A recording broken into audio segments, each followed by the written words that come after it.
Thanks for ruining it for me. Okay. Asking for clarification. So we have an ambiguity fetish. That's what's going on now. Okay. I have a really specific fetish. It involves hinting at my fetishes, but not being specific about it. Hefting dancing, that's what's hot to me. I mean, that's kind of like a teasing fetish, right? It's very meta. Yeah. Don't ask, it's too specific. I want you to figure out what turns me on. Boy. Oh boy, no. oh boy. Anyway, so there I was. We need this in Pip's voice eventually. So there I was, just choking the shit out of this bitch. That's Pip with a cigarette hanging out of his mouth, like 20 years from now. Why did his voice never change? Because it just reads. This is his fully developed voice. Right. He's not gonna have like puberty. He's a plant. Does he become a tree at some point? Is he an ant now? Plants definitely go through puberty. What? That's up to Mom, I don't know. No, they don't. They go through like different phases of growth. Like, can we get an arborist in here to let us know? Well, we have Jaeger. Jaeger, tell us about plant puberty. Philo's here. Yeah, He collects plants. Well, Nobody. I mean, nobody it's not. cares- No. Nobody care about me and my plan.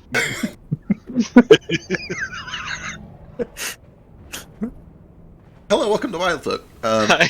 Welcome to Wild Dawn, specifically a little mini campaign that we're doing before the real campaign. Did you To say find wild out flip? what Wildfolk, Okay. Wildfolk, Wild Dawn, little mini campaign that we're doing The to wiki wild folk. to see if we hate Pathfinder. Jury is out. Is it? Not looking good so far, folks. I'm loving it, honestly. There are things I dislike about it, but we'll have this stuff. We cannot do this. We just sat here and argued about tabletops for like an hour before the stream started, so we really have to move on. We didn't argue all that time. That's We true, were in we agreement actually- quite a bit. Yeah, that's true. That has happened over the years, actually. I think we have met in the middle. Like It's actually astonishingly rare for a group that has been playing tabletops together for like a decade. Compromise is the basis of a healthy and lasting relationship. True. Fuck all your opinions, fuck anything you want or need. It's me, bitch. My way or the highway, baby. So there I was. Uh-huh. Just choking the shit out of this bitch. I just woke up one day and there I was with barbecue sauce on my titties. It was the wildest shit. Why did Solange get old? Hello, This is the first time I'm- Solange has not been old. I'm level 10 now. Oh, I've suddenly- seen things you couldn't comprehend. I don't remember the whole Blade Runner speech, or I would do it, but Wait, is that from Blade Runner? no, I was No, the barbecue sauce definitely on my reminded titties me is of it. not. Okay. I've seen things you couldn't comprehend. Oh, Definitely made me think of the yeah, Blade yeah. I Runner thought you were jumping back to the barbecue and your titties thing, and there's like. Oh this- god! I know no, they did the weird I- interviews, right? You guys don't remember Harrison Ford spread barbecue sauce over his titties? Did we watch different versions of Blade Runner? No, you see, that was You missed the Indiana outtake. Jones and the Crystal Skull. Oh, okay. That's where you're I posted the Vine and Wildfolk voice. Oh, bless you. I will have to look afterwards. It's only 7 seconds. Watch it now. Well, I'm on stream. I can't. Do it. I can't watch stuff on stream. Why not? Because we'll get audio muted in our VODs, and that's a pain in the dick. Because then I have to like do editing and upload manually, and I just don't. I don't have the time or energy to do that. I click the export button, and if it fails, then good luck, everybody else. Infer what happened last session. We do need those. Joke's on you, that's what I already do as a player. Hell yeah. Yeah, I have no idea what happened last session. Me either. Well, here comes the recap. I've been putting it off and talking about barbecue titties the whole time. Wait, I can't get my skill feat to attach. I should be able to get Battle Cry, but when I search Battle Fry in this Battlefry. this compendium, it's not there. Just okay. Instead of searching in the search thing, go over to the compendium and just search there and drag it on. Okay. Yeah, that one. There's usually like a filter in the search that's hidden. Someone's like, "Oh, you accidentally." Oh, there it clicked is. this." Cool. Yeah, there we go. That helped. Thank you. Anyway, let's jump to Southern Wexasass. recap, because we did a split mission and then had a con in the middle of it, which was probably a great thing for testing this new thing that we're trying to do. You guys were on a mission to collect 2 anti-magic devices for Madame Coquelin, one of which was in an abandoned ghost town, and the other was at a Drewski war camp made out of a commandeered dinosaur ranch. You split into 2 groups. One of you went up to the abandoned ghost town, where you found it had been taken over by a young ice dragon, and that there were also some Cyril spies that were kind of trapped in a building by the dragon, but the dragon wouldn't kill them because of their anti-magic device. You went straight for the dragon, basically, is what happened, and tried to just convince it to help you out. That jerk didn't want to talk. He did not. He, in fact, was a He was very getting manipulative and tricky little bastard who invited you into the depths of his lair, instructed all of his minions to wait until you were in his lair to attack, and then dogpiled you all at once with way too many minions, and I probably should have balanced that a little bit, but, you know, the world is what it is. No, it was fine. We did it. You okay. did it. Totally fine. We have his children. Everything went great. We stole his children, and it's all good. True, you guys stole his eggs. You have several of his eggs. I believe you gave... Did you give one of them back, or did you take all the eggs? I forget. They took one of. They took the biggest egg. They took the biggest egg. You guys have the rest of the eggs. You also have the anti-magic device. You spoke with the No. elves afterwards. We took the biggest egg. Oh, okay. They only let us have one. That's Yeah. right. You know, When I Yeah. say they, I meant this group. I gotcha. An important part of this that I've glanced over, while you were in there, you found that the reason the elves didn't just leave is because the dragon had stolen and was hoarding something of theirs, which was a copy of the, basically, Holy Bible of Ra, kind of like the one that you guys have, that had been annotated with ways to disrupt the ritual, revealing that Cyril apparently is plotting to disrupt the ritual. You guys took a little bit of time to basically sabotage their sabotage. Bubble is very talented in the occult and was able to kind of find a few critical points throughout there that could be tweaked. now it contains cool crystal recipes that don't produce chlorine gas. True. You guys did a pretty decent job at the forgery as well and handed it over. Only time will tell whether that results in anything. We'll find out. Who knows? They're going to accidentally help us. Meanwhile, down in the Drewski war camp, the commandeered Crichton Dinosaur Ranch, a group of people snuck in there and kind of did a lot of scouting and reconnaissance, and eventually kind of just caused a big scene. Started some fires, summoned a giant undead skeleton, and while this diversion was going on, and while it drew a lot of the commanding officers and foot soldiers towards the diversion, you went into the headquarters where you found the treasurer, the captain of the guard, basically, was protecting the vault. You were able to defeat him, although Coden nearly died for it. And inside of the vault, you were able to retrieve the anti-magic field that they were protecting there, and then you got the fuck out. And we had to cut it short for time, but I believe you also stopped to try to spring the young boy that you met out in front of the camp. I imagine we just grabbed the cart with the boy on it and the dinosaurs and fucking attached them to Chair Bear and we ran. Excellent. If this was the real campaign, I would make you play it out and do some rolls. But Yeah. because it was kind of my fault that I had to leave early anyway, I'm Don't just going to gloss let you over have the it. fact that Sun just invented dinosaur Burning Man.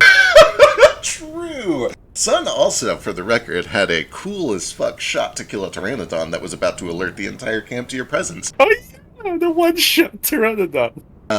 That. The only time gunslingers ever felt good. Yeah, that and the entire cave mission where you killed everything in one shot. That didn't feel that great. Didn't? Not Don't really. know why. Okay. That's fine. You know what? That's fine. You do you. I don't know. It was just like an encounter. It's an encounter. It just felt like a standard encounter. That's fair. With both of your missions complete and with the complications dealt with, you guys all reunite back at the little campsite that you had set up a short way between both of these. At this little camp. Where the fuck did I put the campsite? We were just there.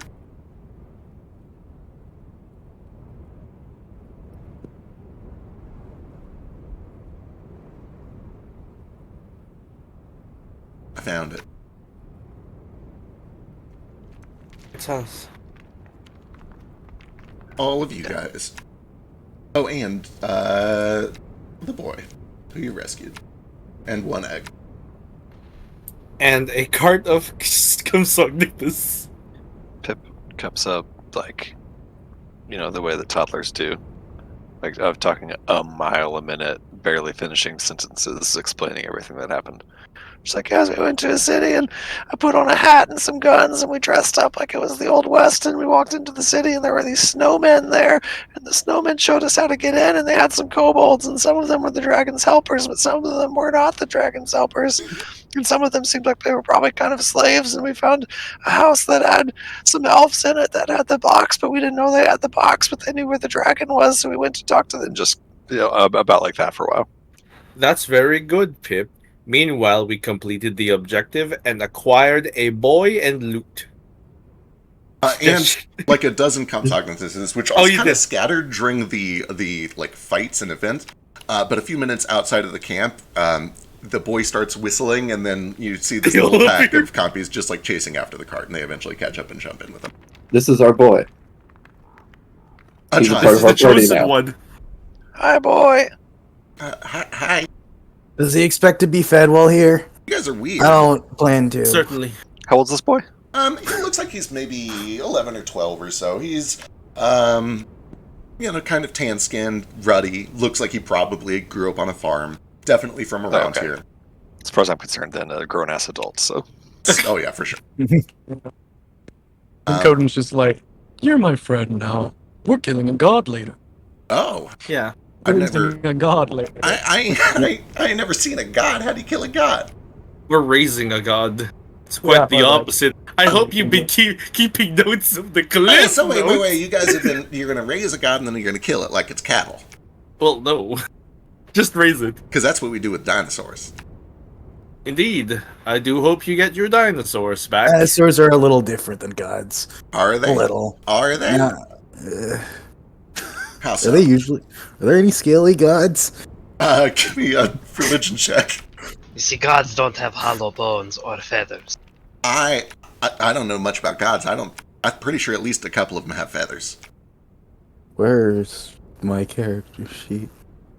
Jesus, fuck. Okay. Oh, there it is. When did you add this thing where, like, when you hover over the token, there's like a little thingy that appears in the bottom left? Last session. Recently, I believe it was last session. Yeah. You can also turn it off or put it in a different corner if you'd like. No, I don't mind it. It's just that I hovered over the bear chair by accident and really shat myself. Don't hover over the bear chair. Oh, I will help. You definitely should have more than one spell slot. I'll help you with that afterwards. Alright, cool. Has Stinky actually like changed in appearance like this? Oh, I think I just need to fix his art. Hang on. I was just curious. If you're gonna change Pip's ship, just do it, I guess. Forgot that was the whole thing. Yeah, I forgot. Did you do a mounting thing? Yeah, the mount. I did add the mounting add-on. So how does that work? Select yourself first, and then select your mount, and then I believe you right-click the little horse icon. Let me test. Select yourself, then select your mount with Shift. So Shift-click your mount, and then right-click and click the horse, and it'll mount up. And then when you move your horse, it'll move you as well. Except it appears to not be working for this token, at least. So who the fuck knows? I don't know. For me, is it working? Okay, great, wonderful. It's working. Delightful. It moves us together. And then, I'm so happy. And then if you right-click again, there should be a dismount button.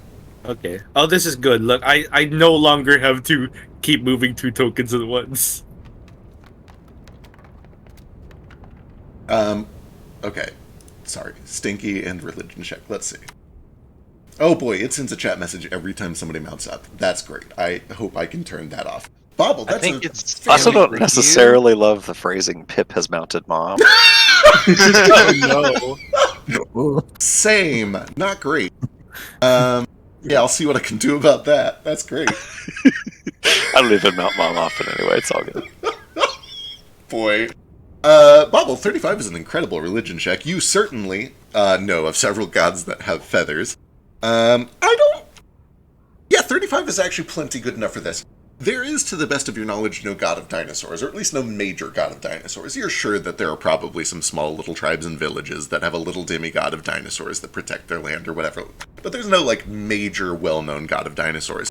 There is, however, Ozias, the god of dragons, who, with a 35 in religion, you do actually know, in fact, was originally ascended from a very powerful dinosaur. He literally, they turned a dinosaur into a god, and that became Ozias, the god of dragons. Wild. They turned a dinosaur into a god. 400,000 years ago. Fucking- You've lived every 5-year-old's dream of sending a dinosaur to God. Sure did. I'm gonna remember this like 2 years and 9 months from now, and in the next campaign, like, well, fuck, you said the dragon god used to be a dinosaur. You can 100% hold me to this. It is not just a thing I made up. It is deep canonical lore that is foundational to this universe. Wonderful. I built a says it like world that, where well, dinosaurs turned into dragons, and then the dragons found magic. What a fucking choice. Yeah. How powerful decision Respect, making. respect. I love it. Listen, I have run D&D for a long time, and dinosaurs have not been a big enough part of that experience. I needed to fix it. Where the hell is Stinky's new token? This is driving me crazy. Look at all these little lizards. Oh yeah, oh boy, he probably has names for all of them. That's Onesie, that's Tuber, that's Threedby, that's F. That's very F. clever. That's F2. That one's 6. Just 5 to go. Sibilium. Ocho. Nueve Diez. Sibilium seems like an outlier here. And you're raising all of these to eat them. Well, I mean, yeah, eventually when they... I did. You I eat? love them dearly, but I do also need to eat, and frankly, they do taste just like chicken. Well, you could also raise them to become God. That's how the dragon god got like ascended. That sounds stupid and made up. You make that up? Sure. We're working on making gods anyway, so we could make one of your dinosaurs god too while we're at it, probably. Out of your 10 chickens, which do you think is the most deserving of becoming a god? Oh boy. Well, You have to choose now in front of all of them. when they first took over the ranch, Ocho bit the finger of one of them orcs, and they tried to snap its neck, but it's just like rubber. You should have seen it. It was wild. I thought for sure he was a goner, but he bounced right back. What's the 11th one's name? Corporal Westman. Corporal Westman, do you say? Corporal Westman, yeah. Can I rename them all? Yes, please do. This one is John Economy. Did you just say John Economy? John Economy. Oh, that's a Lou Wilson bit. I apologize. Oh, okay. What's the how big are they compared to Pip? Are they exactly Pip size? Can he ride one? How tall's Pip? Pip is, I think, 2'2" is what it is. Okay, so they come up to like your waist. They're chicken sized. Oh, Yeah, he's 2'2". 20 pounds. Wild. Absolutely wild. He's a little guy. It's inexcusable that he's able to carry absolutely anything. Yes, true. We might. Is he technically small or is he medium? He's small. Well, he's small. Okay. It is worth mentioning. I'm pretty sure small creatures do actually have a much smaller carrying capacity than medium creatures. I'd have to double Actually, check. I don't know how to even like. My inventory has a little blue bar at the bottom, and it's not full. So I'm sure you can Okay, afford yeah. a bag of I do. I did spend a bunch of money on a bag of holding to alleviate the problem with it. that's probably. I'm sure it's probably fine. Like if the sheet does things most automatically, so I'm sure they've got it. They've got their shit together. What's the worst that could happen? I found Stinky's token and it will not let me upload it. So for now, this is Stinky. I'll fix it as soon as I can. I don't want to spend more time on it. Also, I'm not sure how much my automatic stilts or my cowboy hat weigh. The stilts are definitely like bulk. Boy, they're probably bulk 1 when they're compressed, but when they're extended, they're like bulk 4 for sure.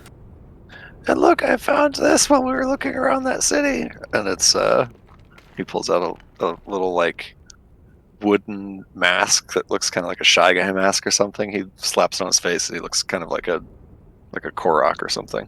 Hell yeah! Nice. It's magic. What's it do? Makes me very scary. Ooh. If I was wearing boots, I would be shaking in them.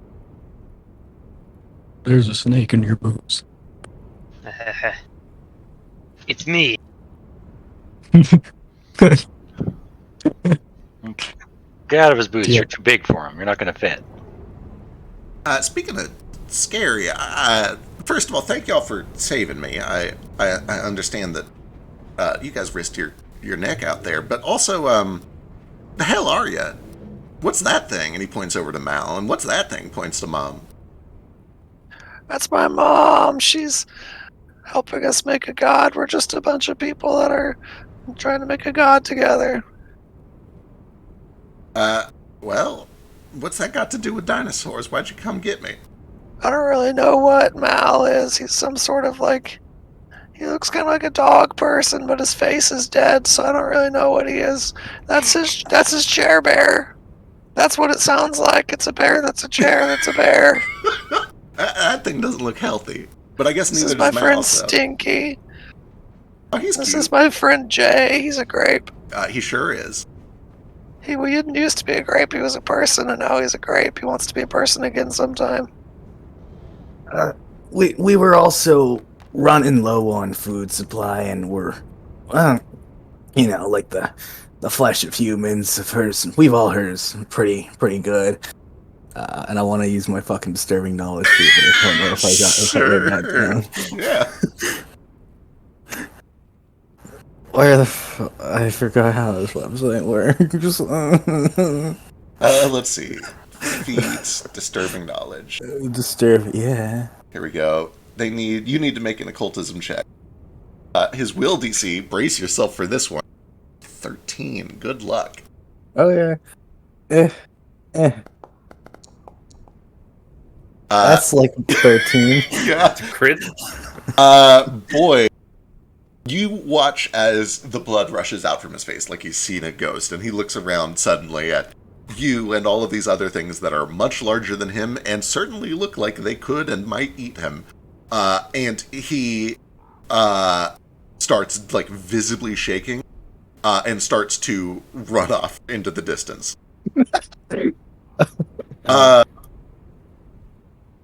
Thanks for scaring off my son. You never wanted Bubble. fatherhood. Bubble, why? Listen, okay. It's that wasn't actually me lying. We need to plan out our meals and all that. And again, human flesh is actually We pretty have good. never planned out meals. Jackspin cooks everything. Well, maybe that's why we're all so low on energy all the time. Maybe that's why. Who is low on energy? I was born this way. Grits is dead, and I need a new heart. I was gonna rip it out of him. Well, why do you keep throwing your heart at things? Maybe you should reevaluate your tactics. I can't believe just talking about eating people scared that kid away. I mean, I watch you guys eat plants like almost every day. And You do see that he kind of like runs over to a pile of rocks, trips, bangs his knee, and like just kind of crawls behind the rock to hide. And like all of these little compies kind of take a second and then follow him. They're like, you know where he's at. They're all just kind of chilling over on this rock. Yeah. It's I'm fine. gonna go over there and like discuss stuff with him. He'll find his way home. Let's get going. Well, we haven't really got a plan yet, is the thing. Do we So need a first, plan? well, yes, we do need a plan for almost every aspect of our lives. Makes things smooth, makes it less stressful. I don't know. We came up with a plan for the dragon, and it didn't work at all. So Who made your plan? our plan was just to ask the dragon for the thing. I don't know why it didn't work. Asking normally doesn't work. It almost always works for me. I mean, We were that trying to that's teach true. Pip an important lesson about things not panning out ever. You so were we should- adults. You were supposed to interfere when bad ideas are brought out. We I was made just it- hoping it'd work. Yeah, they all totally supported it. Oh my god. And only because I asked them to, and they listened to what I asked them to do, because that's what happens with grown-ups. I'm willing to admit I might have fumbled that thing a little bit too. Mel just like takes a deep breath and like, that's fine. I It went wasn't fine. there. We got the You- thing. The dragon's Yeah. dead. Everything's completely fine. I got a cool The dragon's hat. dead. Dragon's not dead. Well, it's Yeah, I'm as pretty good as sure that dead. fucker flew off. No, he flew away, but I'm sorry. We didn't Okay. kill We him. got his children though, or child, at least one of them. What? Yeah, so he probably is not going to come looking for those. Or You anything. abducted a dragon child? No, we Yeah. abducted Not like a a child. dozen or so. No, it was kidnapped by somebody else and then given Okay. to us. So We we're kidnapped really the it. kidnapper. We're a third party. So you hot potato kidnap. You split the kidnapping into two. They still have I one think so. egg. That's why the dragon's probably gonna come for them next. They'd They only don't give us have them. one. I wanted multiple, so I could try to eat one. But then everyone said I shouldn't do that. They are quite sentient and sapient. Listen, we're not kidnappers. We're just in cahoots with dragon napping. This implies that you don't have the dragon eggs if you're only in cahoots. Where are we keeping the dragon? Do we need to like keep it like warm and like? What kind of dragon? Boy, would anyone... anybody here could give me a nature check. Or a medicine check would also potentially work. I got this. I believe in you. Oh, yeah. Actually, yours is Dinosaur. relevant here, yeah. Good at nature. I have a -1 nature and a -1 medicine, so. Other medicine. I'm using the hero point. Do it. I would love to do a nature check, Yeah, but can roll you for know. it. Thank you.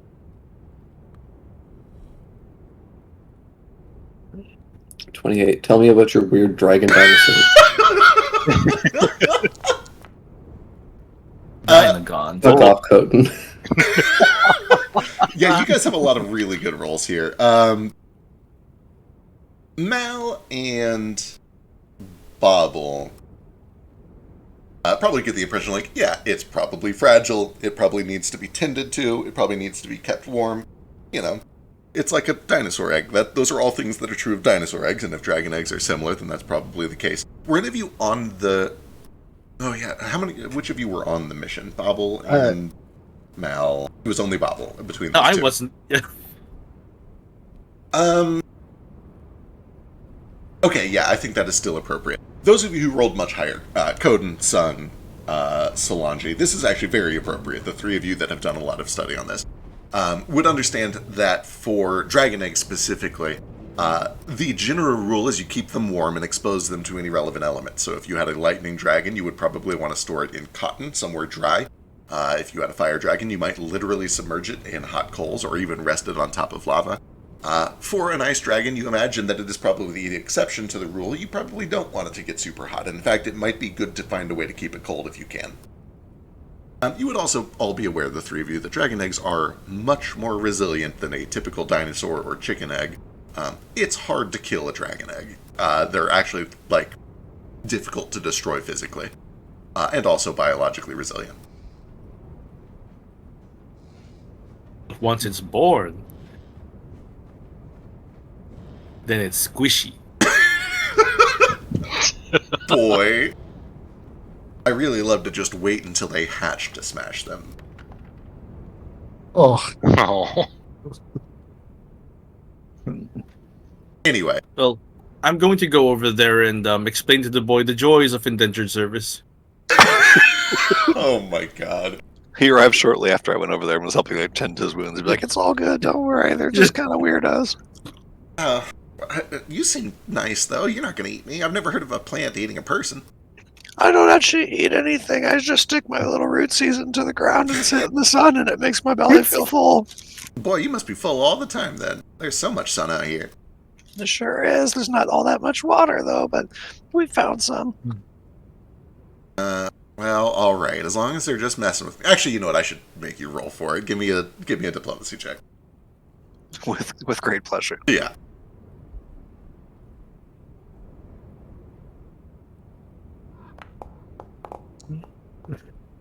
Jesus Christ. Delightful.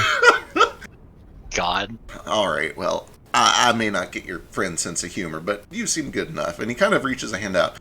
Name's Willie. Hi, William. Pip. Well, I don't know if I can join y'all for this god ascendant stuff. It seems a little outside of... I just want to get somewhere safe and tend to my little copies, but... I can't raise no gods. My mama says I gotta be home by dinner time. That's fine. You can leave if you want. Can I keep John Economy? You know what? I think you can. I think you've earned that at least. You've been real friendly. Thank you. I will ask, can I at least ride with y'all to to town. Is there still a town nearby? They didn't raise all that, did they? We can take you to where Madame Kokolo lives. There's a cool fair there. It's where I got these stilts. Oh, she okay, excellent. If she's still around, things must be safe. I probably could have just snuck off and ran for it all these years, or all these months. Anyway, yeah, let's get on with it. And which one was John Economy again? I don't really remember. I think it was this one. I called him John Economy because he has a little yellow spot on his back that looks like a gold coin. Oh, that's pretty cute. That's Nueve, or at least that's his old name. Here's a special whistle you can do to get Nueve's or John Economy's attention, and he does just kind of like a quick little trill of 3 whistles back to back. Can you whistle? I know you can whistle with grass. Can you whistle? Yeah, I am grass. Actually, all my voice that you hear is just whistling grass, basically. Let me try. Excellent. Give me a nature check. I think animal handling is just nature in the system. Oops, I just rolled performance. That's fine. It's close enough. 17. Your nature is actually probably even better. That's way better. Yeah, it sits there and kind of cocks its head a little bit at first, but then it does kind of come over to you and start sniffing. And yeah, it starts to follow you around about half your size. The rest of the flock kind of follows him back to the cart and hops in. He gives some weird looks to Bobble and a couple of the others, but y'all aren't gonna eat me? No. I knew you were just playing. I was just playing too. You cast it up with a vote tonight. Mal might say some stuff to you about indentured service. I don't really know what that means, but you can just ignore it. He says it to everybody. Yeah, it's about this time that Mal does come over here on Cherryberry. Hello, welcome to your life of service. Having been rescued, do you know anything of life debts? Is that like where you like buy a farm, but the banks have to do it for you, and then you pay it all back over the course of the next decade or two? Something like that, or they repossess your farm. I've heard of. I don't think I'm old enough for a life debt. That's fine. Do you have any parents? I don't know. I hope so. I'm just going to list them down as as unfound. We shall check in town if you have any guardians. If you do, they'll be in charge of you. If not, well, we have work. All right. He's looking for collateral. Your friend said that I can just ignore all this. Is that true? Which one? That little one. That one is a child. Hey, Mal, this is Willie. Yes. Willie needs us to take him back to Madame Kokolo's town, okay? He wants to get some stilts like me. You want to get stilts? I guess. Yeah, I've never used stilts before. It's really easy. I'll show you. All right. This sounds like an adventure, I guess. Let's do it. Just nods. All right. And with And that... deep down, it's like, oh, thank fuck, we don't have to take care of him.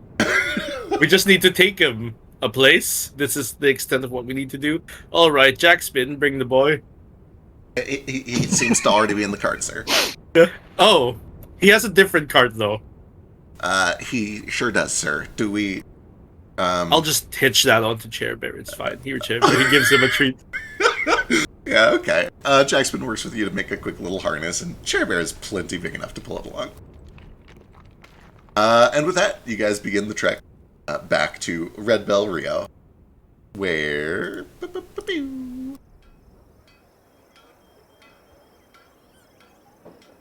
presumably you head straight to Madame Kokolo, is that true? I guess we have to bring her these, right? Alright, wonderful. Where did I put this? Why did I even remove this one? I knew you were coming back Right. here. We have some neat music here. Oh, it stopped. Heard the very beginning of, like, a guitar. And then it stopped.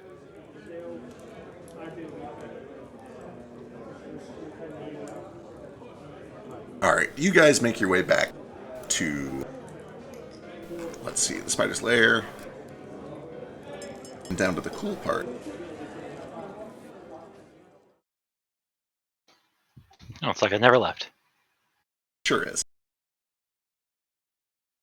Can I ask a weird, like, world Wow, meta there's a lot. question that I don't know if you can really answer if it's been said before? How far before the events of the upcoming campaign is this pre-campaign set? I need to double check the exact date, but it's something in the ballpark of 35, 40 years. Okay, cool. I'm just kind of curious, like, technology-wise, where we were at. Thanks. Sure. Yep. Better guns. Most likely, by the time we get to the real campaign, there would be better guns. You guys are at, like, early smooth bores, the arquebus, stuff like that. Wouldn't be surprised if you guys have, like, full-on muskets by the time we get to the real campaign. Madame Kokolo eventually welcomes you all back in. Well, I had utmost faith in all of y'all, but I suppose I didn't reckon you'd be back so quick. How did everything go? It went great. We got both of the things, and only one dragon got away, and a boy named Willie. This is John Economy. It's my new dinosaur. It seems lovely. Is it, housebroken? I don't know. Willie? I think so. It is worth mentioning, by the way, that if you guys try to bring Willie down here, the bartender absolutely does not allow that. He is waiting for you up at the bar. Willie went on his way as soon as we got to town. That's my guess. Yes. Go look for family. Go on. All right. Two. well, all right, sir. All right.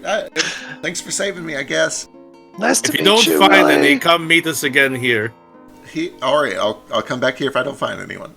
Thanks for John Economy. I'll keep him healthy and fed for you. He does actually kind of take a second and walks over. Is it all right if I give John Economy a hug real quick? Of course. And he kind of kneels down and he, like, with 2 fingers, like, kind of, like, wraps his tiny little hands around its neck and pulls him close. And, well, it's too special.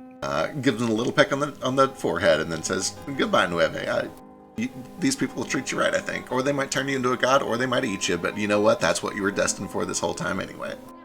I promise not to eat him until he's old enough to eat. And also, I promise not to eat him anyway, because I don't eat food like we talked about. But I promise not to let anybody else eat him until he's old enough to eat. I sure do appreciate that. And if you do, make sure you season him real well. That's the best respect you can show to an animal when you eat it, is to season it well.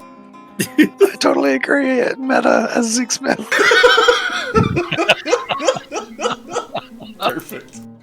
Before he leaves, I tell him to go, if he's lost for something, to find that guy who sold us the dinosaurs. Oh. Because he seems aware. Yeah, seems to know your family. Yeah, yeah, for sure. If he knew it, then maybe he'll know where they went. Thanks. I'll go check it out. We cut. I'm already asleep. We cut back to the future. Madame Kokolo. Well, if you have retrieved the devices, then I will get to work straight away.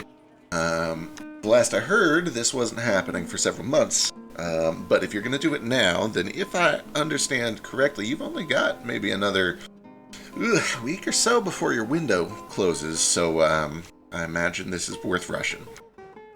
Y'all are welcome to make yourselves home, relax. I'll probably have it in, I don't know, 2 days?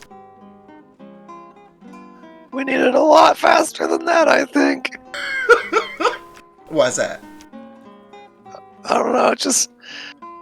I've been learning how to talk to people, especially grown-ups, and it seems like most of the time it's important when someone offers something that you offer them, that you make them offer you something better, so I've been trying that.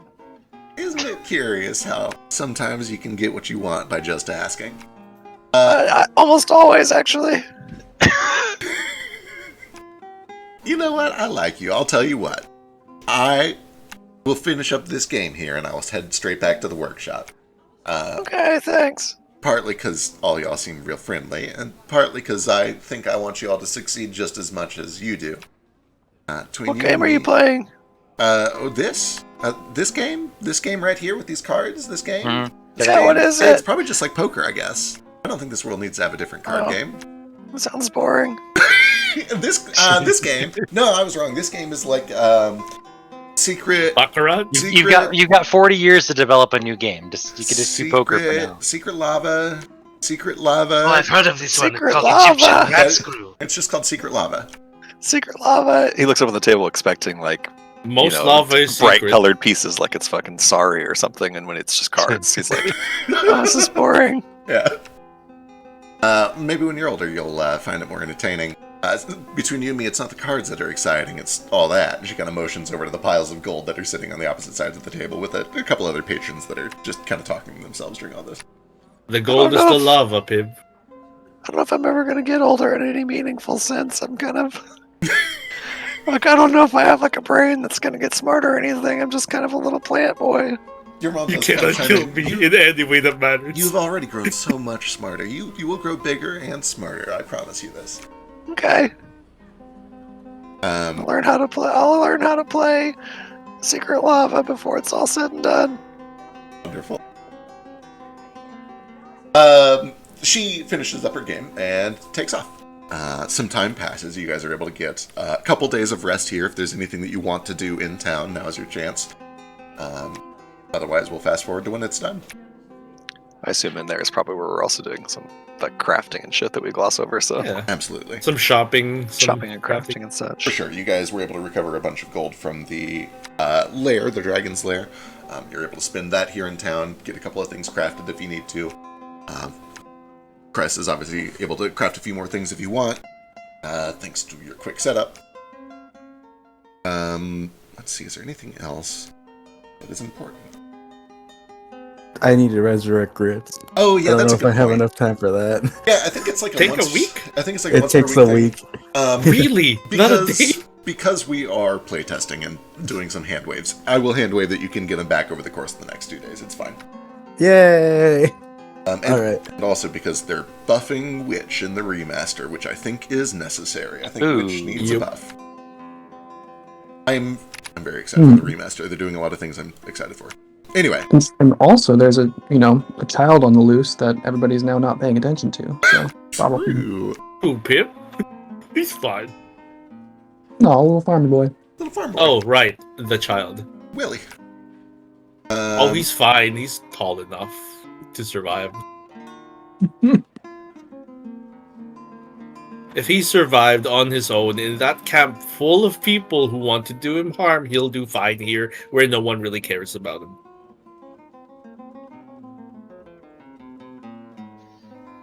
It's a bit harsh, but not inaccurate.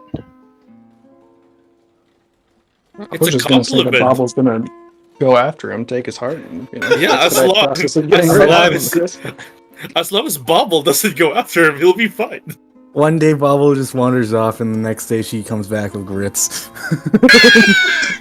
Christ, It's a different heart each time, it seems. boy. All right. A couple of days pass, and you receive some very fancy playing cards that have embossed on them. Meet me at the spider's lair, and you eventually make your way back. And there, you're pulled back into the room, and she sets in front of you a device that looks very similar superficially to the ones that you had picked up, but it is larger, and it appears to be made entirely of emerald now, rather than sort of this kind of black lead with emeralds in the corners. She takes some time to explain how to turn it on and turn it off, the different things that you need to do to care for it. And she does kind of say at one point, I don't know exactly what you all were going to use this for, so I can only take you so far.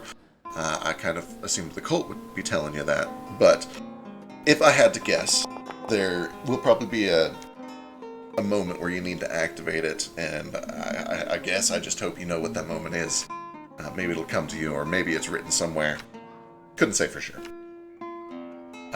With all that, this is normally the part where I would ask for payment. But We've already had a prior agreement. There's no payment in gold. You actually owe us an apology. Remember, out of character, what was the apology for? for selling this immediately when we were waiting for it. Oh boy. I understand that you were believing that this will take months later, but we did have a former agreement with your former contractors. She actually give me a diplomacy check. Sure. I think you actually owe us 2 apologies.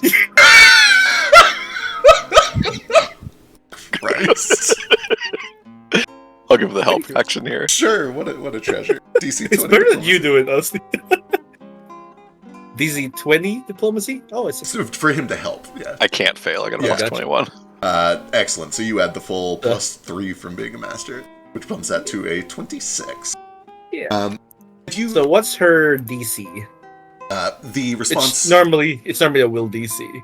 The response that you get from her is, you know what, I think you are right. I should not have misplaced my faith, and I should have been ready for this. It is truly something that I do believe in, and I guess I gambled, and I gambled poorly. So for that, I do apologize. I must stress here, my methods are opportunist. But deep down, we're all on the same team. And you can actually see that she kind of leans over a little bit and starts to hike up the leg of her long, like full-length dress. Madam, there are children. She kind of looks around to make sure that nobody is watching too closely. And as she pulls it up, you can see that rather than a normal human leg, what is revealed is a very large spider's leg. Just kind of like the tip of it, just enough to show that something is clearly wrong. She's clearly not human. And she lowers it just enough. I would love to have a world where we don't have to be in fear all the time. And if I can be a part of that, then I think that is something I'd like my name attached to. They'll make sense out of all of you. Martyrs, too, in time, but saints first. That sounds a lot like work. Would you like credits? I will add your name to the credits. If it works, yes. I suppose that would be fitting. Jackspin credit her. He pulls out a small book and writes her name in it, I guess. He says, very well, sir. I have added her to the credits. Everyone's names are on here, I imagine. Yes, of course they are, he says, frantically scribbling everyone's names. And he like, hey, what's your name again? Just like, over to a couple of people to get their names.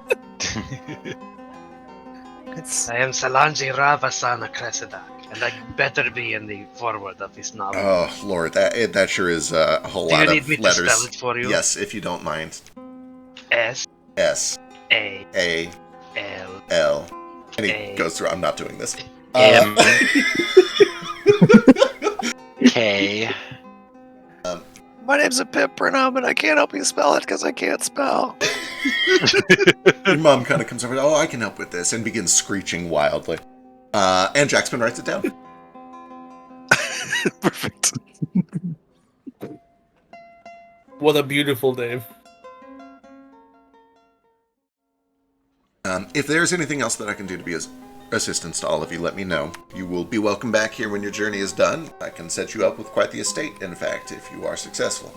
Assuming it is what you want when this is all over.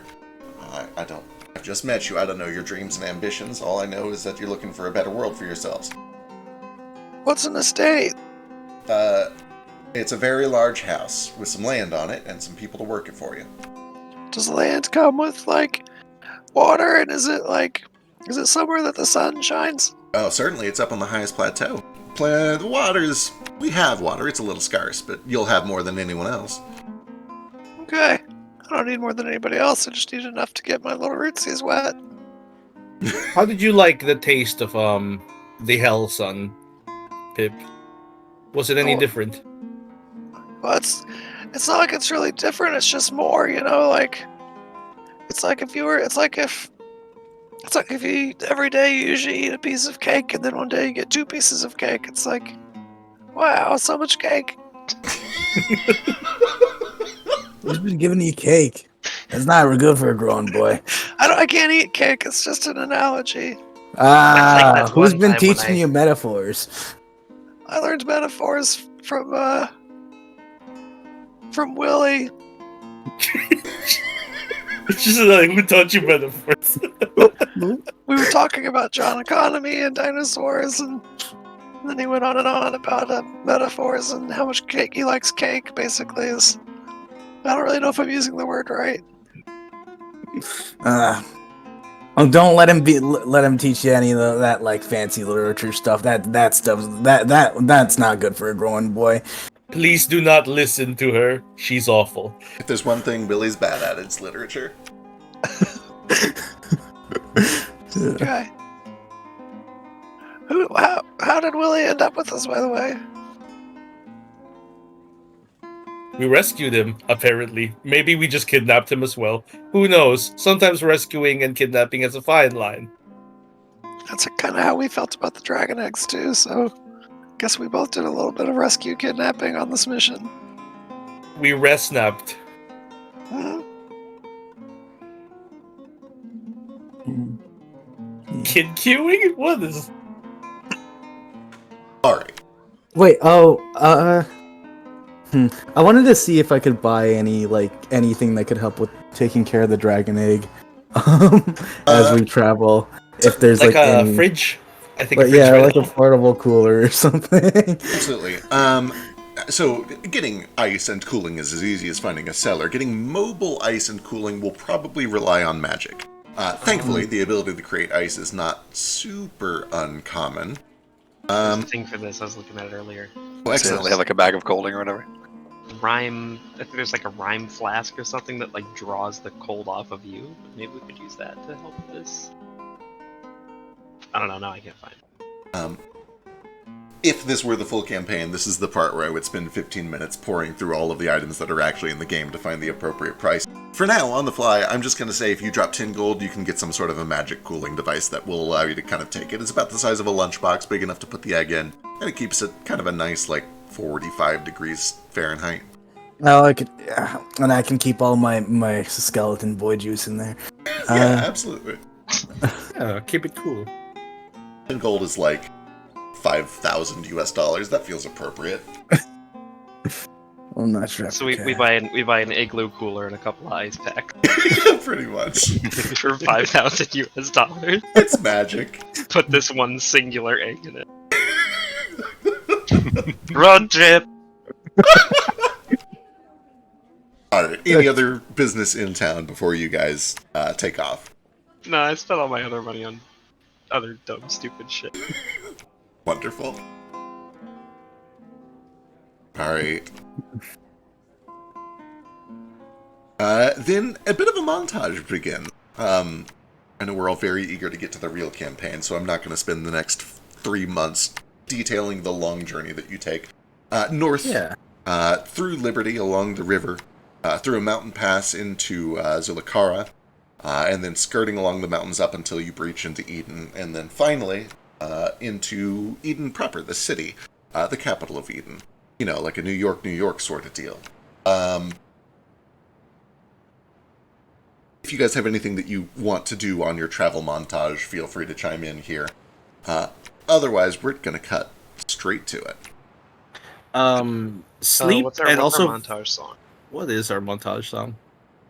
It's our road trip song. We We cannot listen to Benny Hill the whole time. Pip is, like a couple months old? He is definitely listening to some child song on repeat for 3 weeks, I'm He's just sitting in the back of a caravan going like, baby, I can't do this. I'm in the back of the fucking van, baby shark, baby shark, Oh, what a nightmare. Tip, I like this song just as much as you do, but it's been 2 weeks. baby shark, baby shark.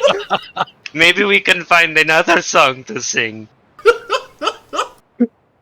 99 bottles of beer on the wall. This one's good, it helps you count. No, I have this one song. Oh, I'm not. I have this one song. It was passed on by the legendary bard of my village, the White Snake. Here I go again on my own. Oh, Lord. Boring. Oh, God. At one point, your mom kind of chimes in, I do love this song, Pip, but maybe we can learn a new song. I've got one. We can try one. You want the screeching? She kind of like hops up onto the cart next to you and pulls you into the crook of her arm and begins screeching this horrible discordant song that goes on for about 3 minutes. Great, this is much better. If I fully join Thank in, you, Cress. I join in, and then I after she's done, I then spend the next day screeching that song and doing that toddler mashup thing where kind of go from the screech. I'm screeching to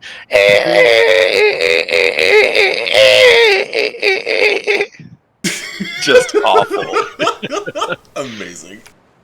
I was waiting for it to go shark. Shred, I have a favor to ask of you. I don't think I have ears, but I need you to cut them off for me. But snakes have ears. They have ear holes. It's those Get- hood things get on rid the of them. side. Get Just cut rid the of hoods. them. Okay. We could probably cover them up. You don't like breathe through them, right? I don't think so. Okay. I think I do that with my tongue. No, no, you don't. I'm pretty sure you breathe with them. The snake man has nostrils and a mouth. He's also very good in medicine. I'm pretty sure he knows how he breathes. Yeah. Okay. Well, we can try covering them up, or... A little bit of wax. Ooh, okay. Do you have any wax? You write letters, right? Coden shows up with a Jackspin? beehive. Jackspin wax. Dip candles on me. Not our wax. This is for seals. Expensive. Oh, so we should just use a candle? We can do You that. could use a But if you candle. drip hot wax on me, it'll go everywhere because my scales are so smooth. Well, it's a price you'll have to pay if you don't want to listen. Bop.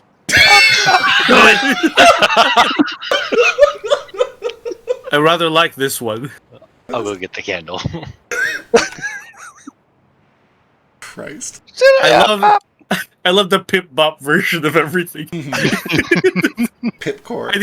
I need Zik to sing an entire album. Yes, can you put a Pip album, please? Yes, absolutely. As you I'll never speak again afterwards. Just release the Pipcore album. Hashtag free Pipcore.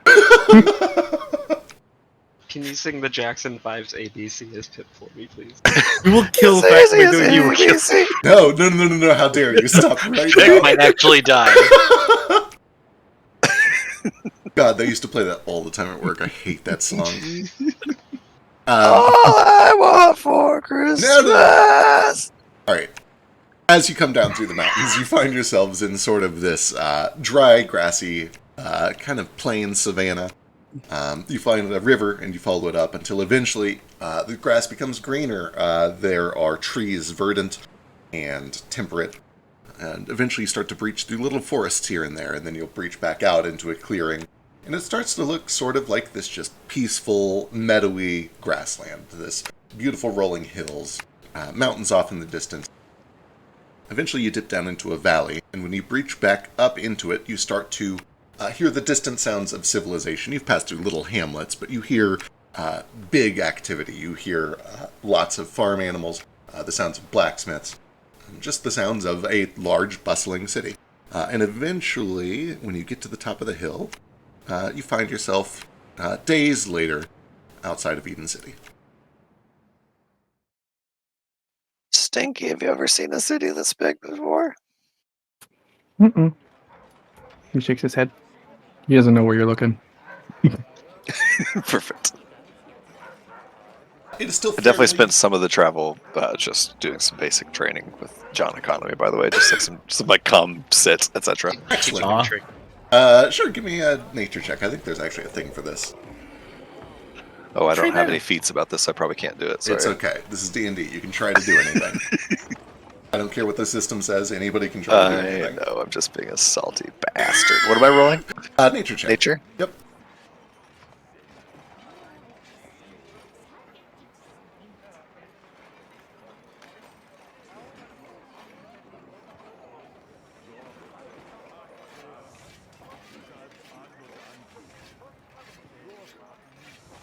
Fucking Soji ruins everything. What did he... Oh, he stole him.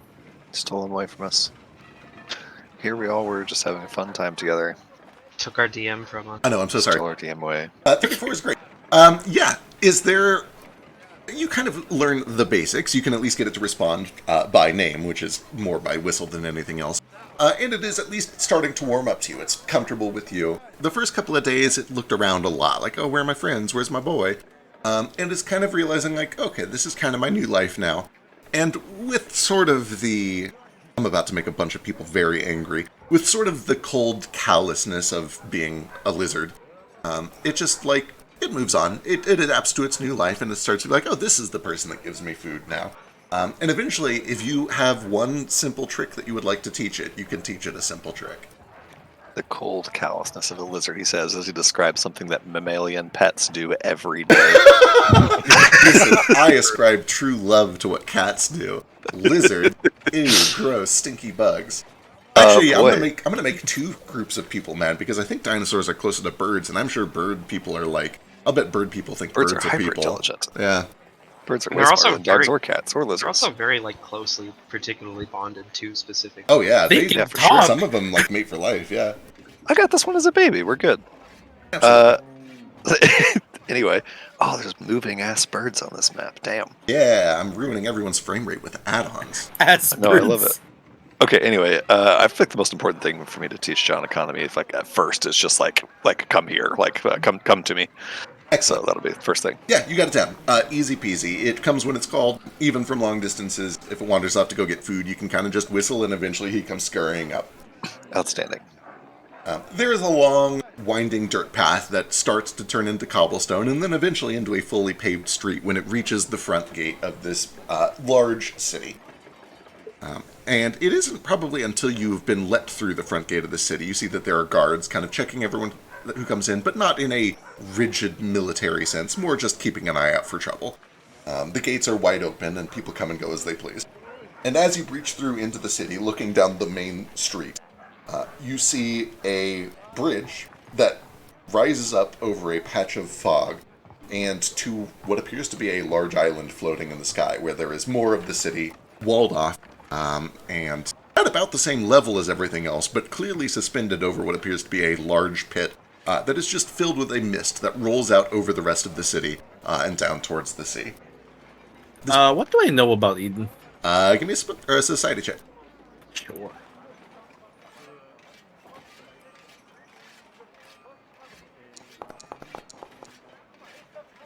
It is quite good. You know most of the basics that everybody knows. It is the capital of the Eden region. It is a place that is, it has largely benefited from being one of the most magically powerful cities, not just in the nation, but in the world for a long time. In the past, it was a very strong military presence. It easily dominated all of its neighbors until it united them all into what is now known as the Inner Kingdoms. And now that it has all of the buffer meat around itself, it's just a trade city. It is very peaceful. It has been for a long time. It is an economic hub. You would know that this risen floating island elevates every night. They reel the bridge back in, and the inner part of the city actually rises up into the sky, and then it comes back down in the morning. That is partially a security measure, but it's honestly more than much else just tradition. It's a thing that they do to show off initially, and now it's just a big part of the appeal of the city. Eden has a lot of those, like, Paris vibes, where there are lots of stories written about it. It's very romanticized, and the truth of it is probably a little more mundane than some people think. If this is your first time visiting after being very excited about it, you might be a little bit disappointed to see that it's just a city like all the others. There's farmers moving animals through the streets. There's merchants peddling wares. It is very big, but it's not the biggest city you've ever been to. And in fact, somebody came from, Landcap, which was a bigger city than this. I forget who passed through. Oh, it was Kingdom visited Landcap. To be disappointed, you'd think I had expectations. True. I don't. And actually, you would be well aware, Tidar is an enormous city. This is just a quiet little town to you, basically. But for a lot of you, it probably is one of the biggest cities you've ever been to. It is certainly bigger than Liberty. There's a floating bit. There's a big which is floating nice. bit, which is clearly magical. That's pretty cool. With a 30, you would also know a little bit more of the advanced information. You would know that the region under the island from which it was carved is now called the Garden. You would know that it is legal to go down there, but a little dangerous. There's a lot of wildlife. There are not monsters, but just kind of wildlife. There's also kind of a bit of a criminal presence under there, because people aren't allowed to go down there.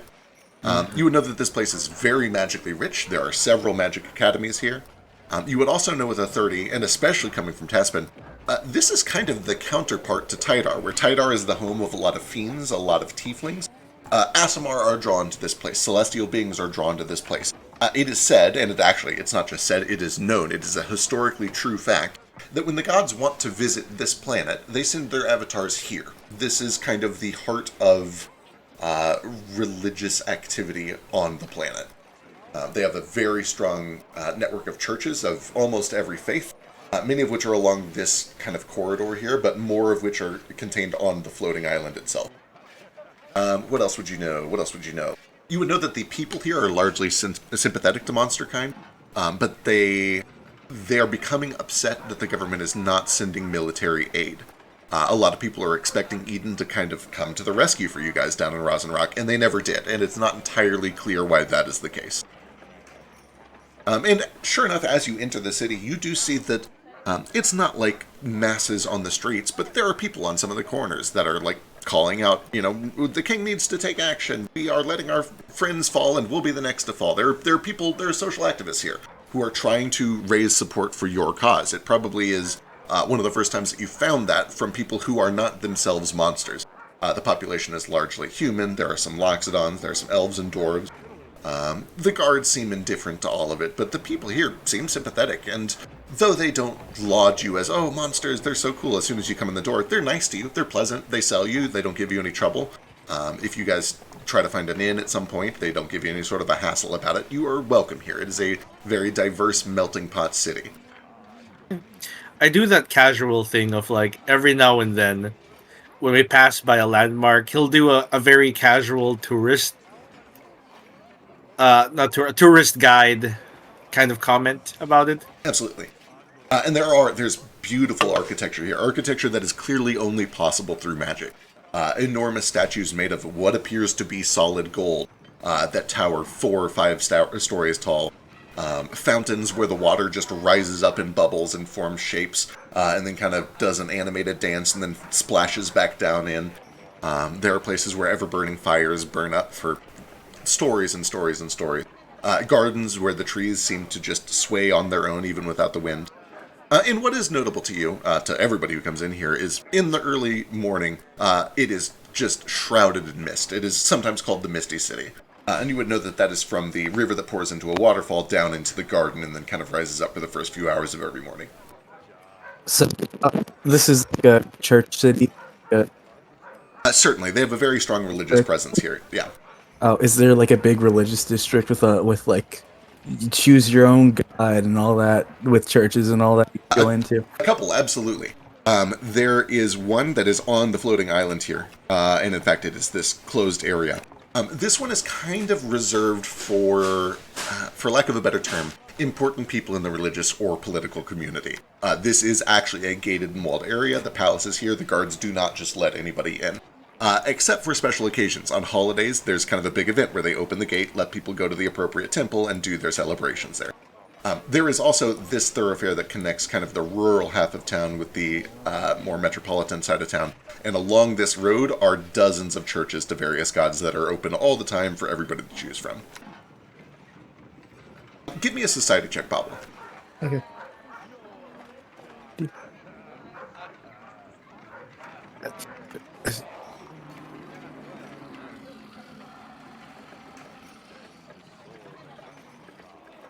Is society separate from everything else, or can I just not read?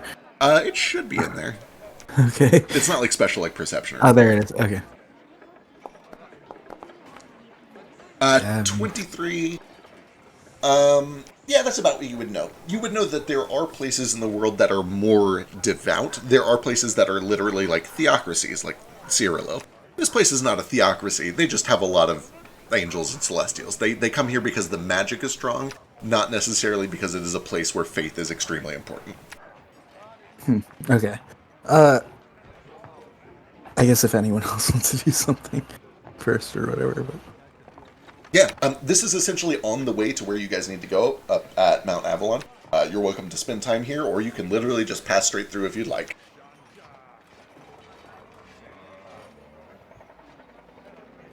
I'm good just going through. I don't know why we'd stop. So We need anything here? Unless Mom needs anything here, I'm good.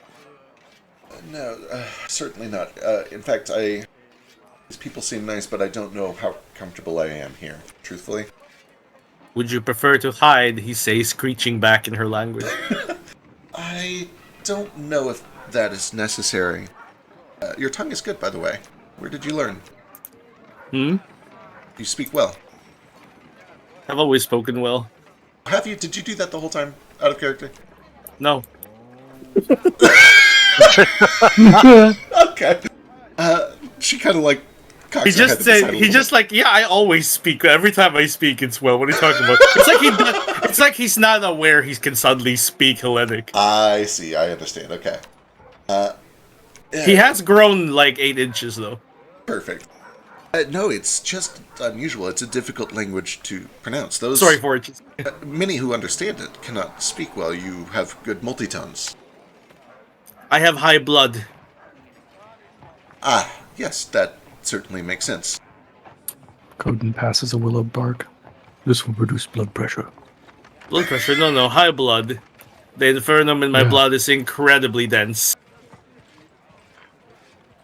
He just gives you the stick. I don't know what to do with this. He like bites it. If you throw it, John Economy might bring it back to you. We've been working on it.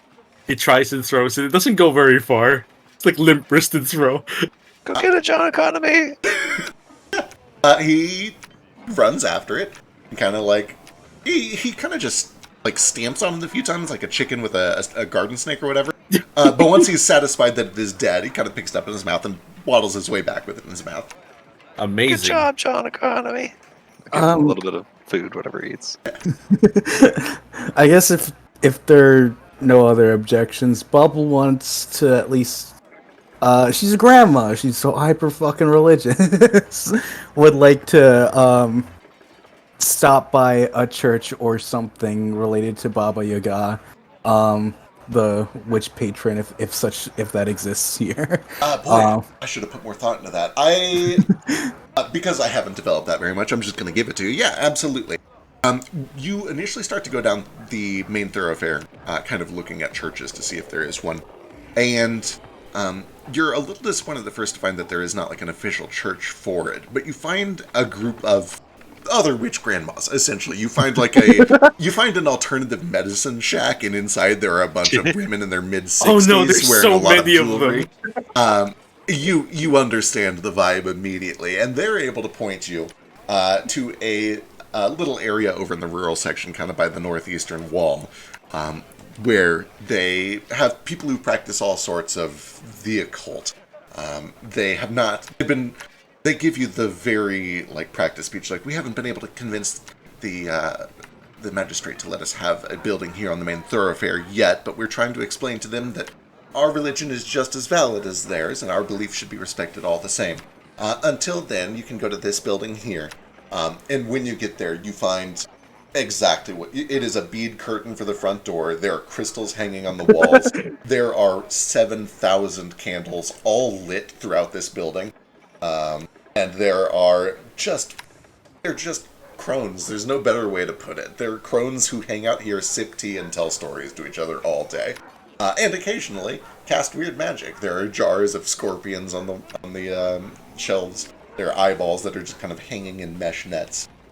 It is a witch's respite. Pip, would you like to go to church with Grandma?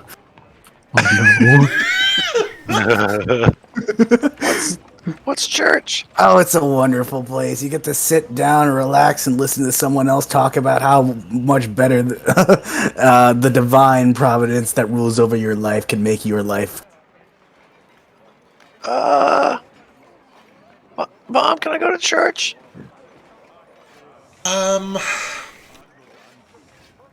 Can you, in Pip's voice, sing "Take Me to Church"? Maybe. Oh boy. I fucking hate that song. That's my I heard that all the time song. I fucking hate that shit.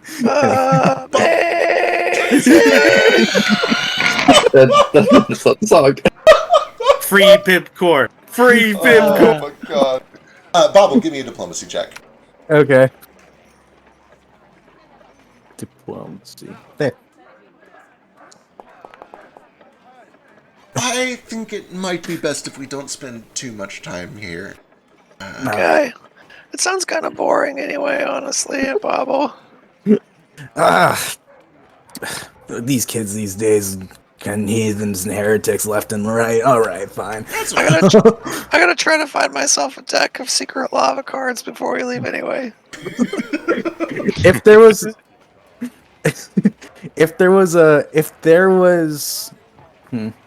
I don't want to take up too much time, but I do want to try and assure the whoever's running the fucking witch shack that like I could like use some street cred with the like Cult of Ra stuff and see if they let me in. Yes. Give me an occultism check. With the like fucking what's it called? Yeah, if you have a special the feature Holy for it. Order. Yeah. Yeah. Okay. Awesome.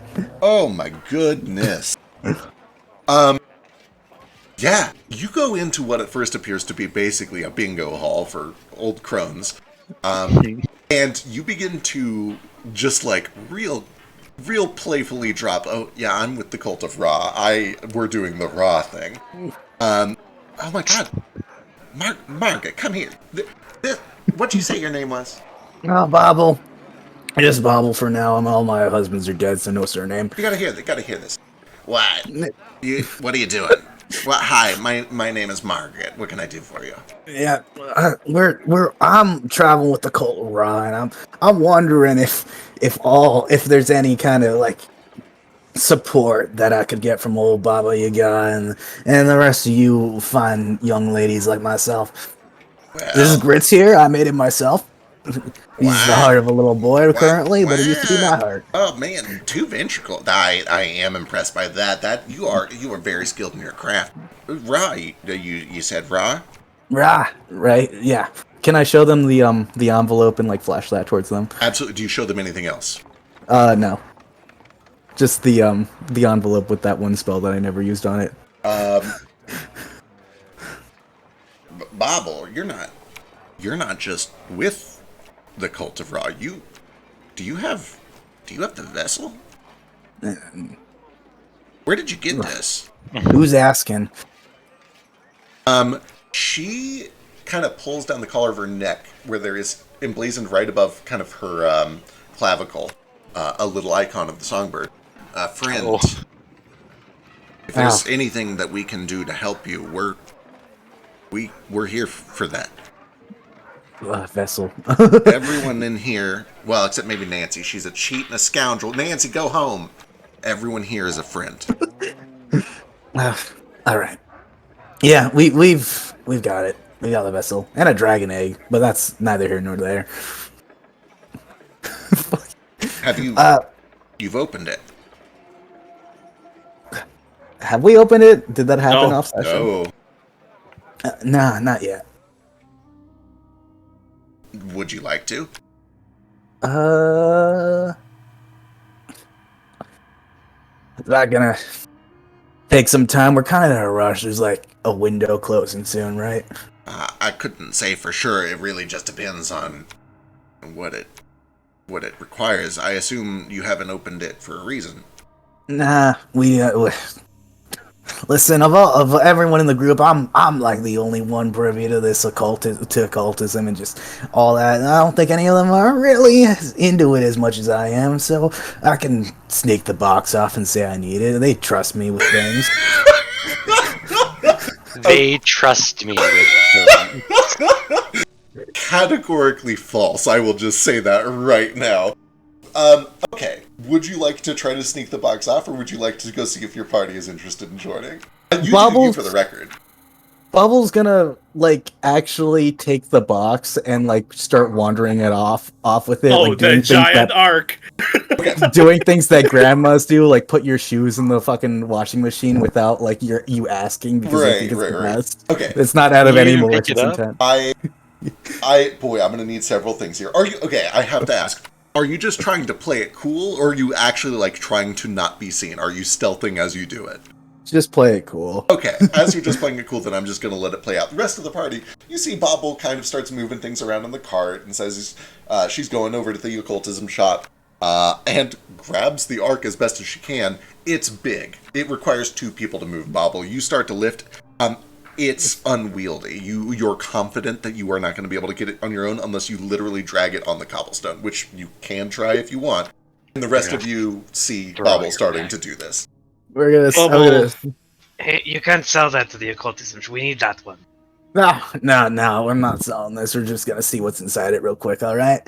Oh no, we need to open it. Bring us. You're gonna throw out your back, old lady. Well, my friends over at the bingo club parlor, they know how to open it. All right. Well, perhaps you should bring it up with us. We are a group, a Can I just put bubble down? Please. No, we need her expertise, unfortunately. Do we? No, I'm very good at occult. Oh my god. No, I know everything about occultism. It's fine. We don't Lord. need her. I will actually say that Okay, Grandma, let's get you to bingo. Yeah, well, just can we bring the box too? Like, we need this. Okay, the thing is, this is very important. Everything we've done up to this point involves this box. I'm hesitant to bring it anywhere we're not sure is safe.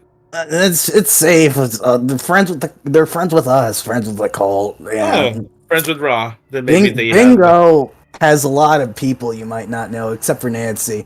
What is But, like, bingo? Bingo, it's like a thing where you cast you draw some random spell and dare someone else to cast it and scream. Then like whoever casts his best, like you scream bingo at them. It's an entire ordeal. Anyway, you want to carry the box for me? It's pretty heavy. Shred, as you were looking at the box, with it kind of peeled back and out in the sunlight, it dawns on you with a nat 20. These things on the corners are magically reactive. You work with a lot of metals. You also have learned to work with magical things, and you're very good at occultism. The intent of these objects on the four corners is that they will receive a spell when cast into them, and if it is the right spell, they will activate. And presumably, with a nat 20, if all four of them are activated, the box will open. Yeah, we've already established we have the cards for all the spells. Each side corner corresponds to a style of magic: occult, divine, arcane, and primal. So we just match the text with the statue and cast the spell on the statue. Well, yeah, but I want to show this to my friends of the bingo club. If they are truly friends, then we should probably meet them. We need allies. All right. We could open it first, though, just to be sure we know what's inside. Yeah. Right? What if there's like a monster inside and it kills them, right?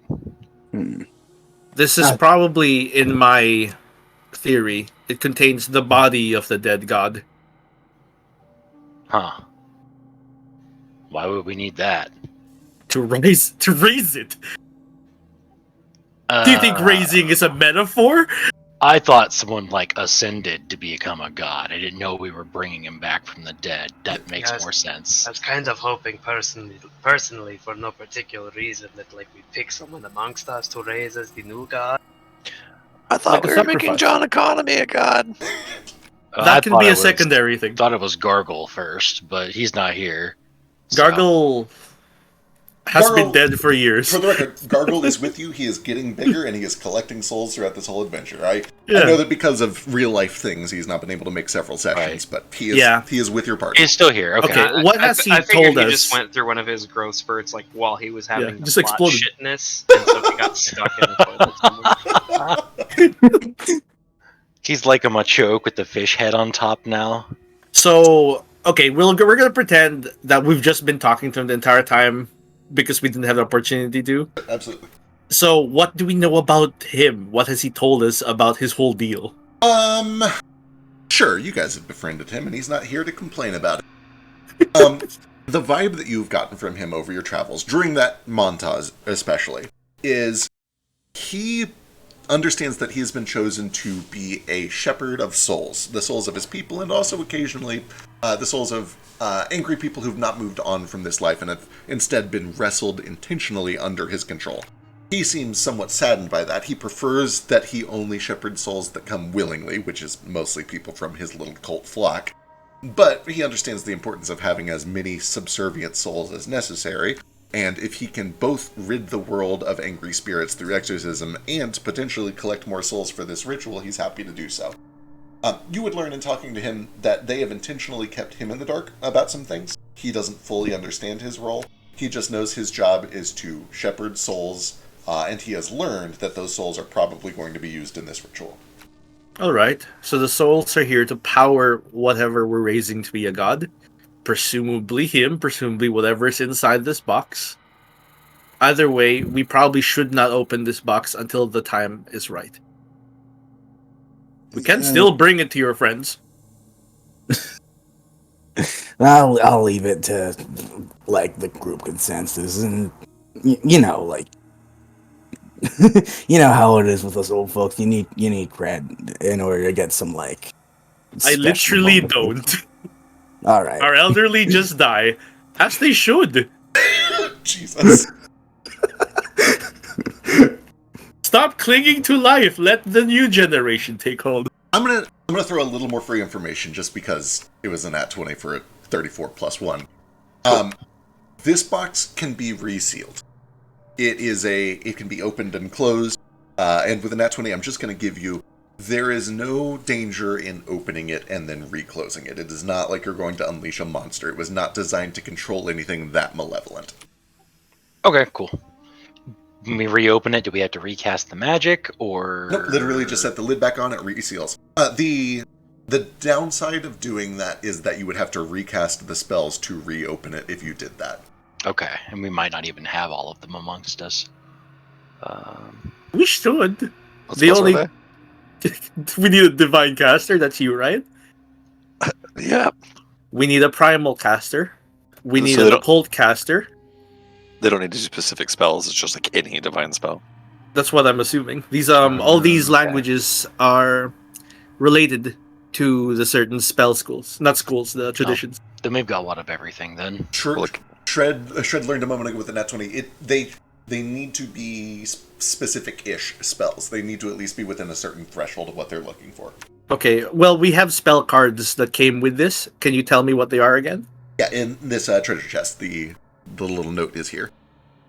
Yeah, Oh, actually, they are let me see. technically scrolls. Where is the other one? I was gonna say I don't see it there. I know you gave us 4 scrolls. Yeah, let me find it. Objects and utilities.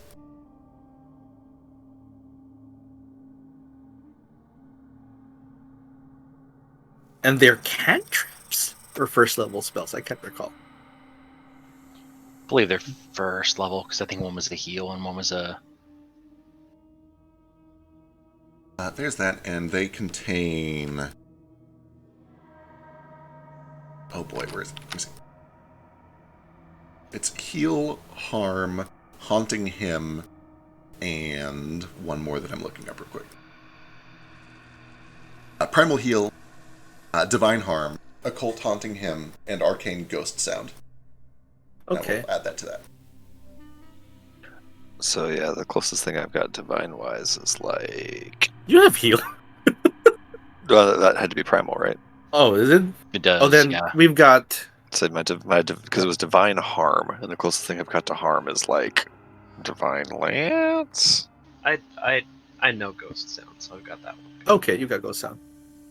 You're an arcane, right? So you're the right kind of caster. We're looking at the You're right wrong kind of kind of caster. sheet. I think divine lance might work. So I don't have harm. I also So I've have only got- divine lance. Yeah, this one harms. If it needs to Should be a fine. first level, I got a damaging spell. Do we get the Summoner, sense? I've only got like 4 spell slots, and they're all 4th and 5th. So it'd be like, I also don't have any like harm anyway. That's true. The good news is we can just purchase these scrolls here. Right. First level spell scrolls are only 4 gold. Oh, if they're only 4 gold, then let's pop this fucker open. Yeah. Let us first make sure we can procure such scrolls in this place. This is actually one of the best places to purchase it. It's Absolutely. like the center of magic. Certainly, 100%. I will say that it is not a problem. I'll also say, Bobble, what was your... Let me check your thing earlier. Like 39. It was crazy good. You can go to any store that you want. Bobble, you're very confident that if you were to go back to that shop, they would just give you the scrolls. They might expect in return to be witness to that, and that is for you to decide with your party whether it's worth it. We can put you in the forward of the book. That's been credit the bingo club. It's less about credit. They just want to see it. They're nosy old women. They want to see what this is all about. They want to sit there in their rocking chairs and watch the new If Shred content. says that there's no threat in showing it because we can close it again, then all right. I don't see why not. I'm not stopping. We can open it and close it again. There's no monster inside. It should be okay. Worst case scenario, we knock out some old ladies, but Check what the present is. Check what the present is. It's like Christmas. All right. Maybe we should just shake it and see if we can hear it first. ooh, how does augury work in this? Because I can cast it twice a day. Absolutely. It's very similar. I think there's just there's like always a flat 1 in 4 chance of it being wrong instead of. In other words, it's completely useless. Yep, but Are you gonna ask? Is this a good idea? it's a flat DC check. Okay, yeah, just opening this in front of those ladies a good idea. Augury. All right. Let's see how this works. You gain a vague glimpse of the future. Blah blah blah. Result of course of action. Up to 30 minutes. Cool. GM rolls a secret DC 6 flat check. On a failure, the result is always nothing. Excellent. So I guess it won't be like inaccurate. It's just nothing. Yeah, that is kind of good. It doesn't like give you a random one. It's just if you get a nothing, there's a chance that it's wrong. Wow, that was a lot of D100s. It was. Pip wins. How do I put this? Actually, I think there's already a thing for this. The result you get is nothing. Okay. There won't be good or bad results, probably. I think we'll be alright. We don't really gain anything, but Bobble can have some new friends, I guess. We can make a good impression with some potential followers, I guess. Yeah, don't you want to feel like don't you want to be like martyred and turn into a saint or something? That's Oh like my god, why are we still talking about this? Just open the box! You guys make your way over to the shop where these crones gather round, and their tone quickly shifts from curiosity to astonishment and almost a little bit of like hero worship. These some of them get like tears in their eyes. Some of them are not. It's not even that they really care about Ra or the god of monsters. You can tell some of them are mostly just excited because they believe they're witnessing history. They believe that this is like an actual group of saints that is walking through, about to do the first known ascendant god in hundreds of years. Son. Yeah. Why are those old ladies crying? Because they're gross and old. I'm doing the Jesper thing of like just I got my hand on my guns. I'm ready to shoot these crones and put them down. The second anything goes weird. Anything untoward. Understood. They see a coffin walk into their bingo hall and they know. I think they're either preparing to kill us or they're just in shock and awe of this weird box that we have. Pip clocks that you've got your hand on your gun and understands which one you think it is, and gets his toy gun out.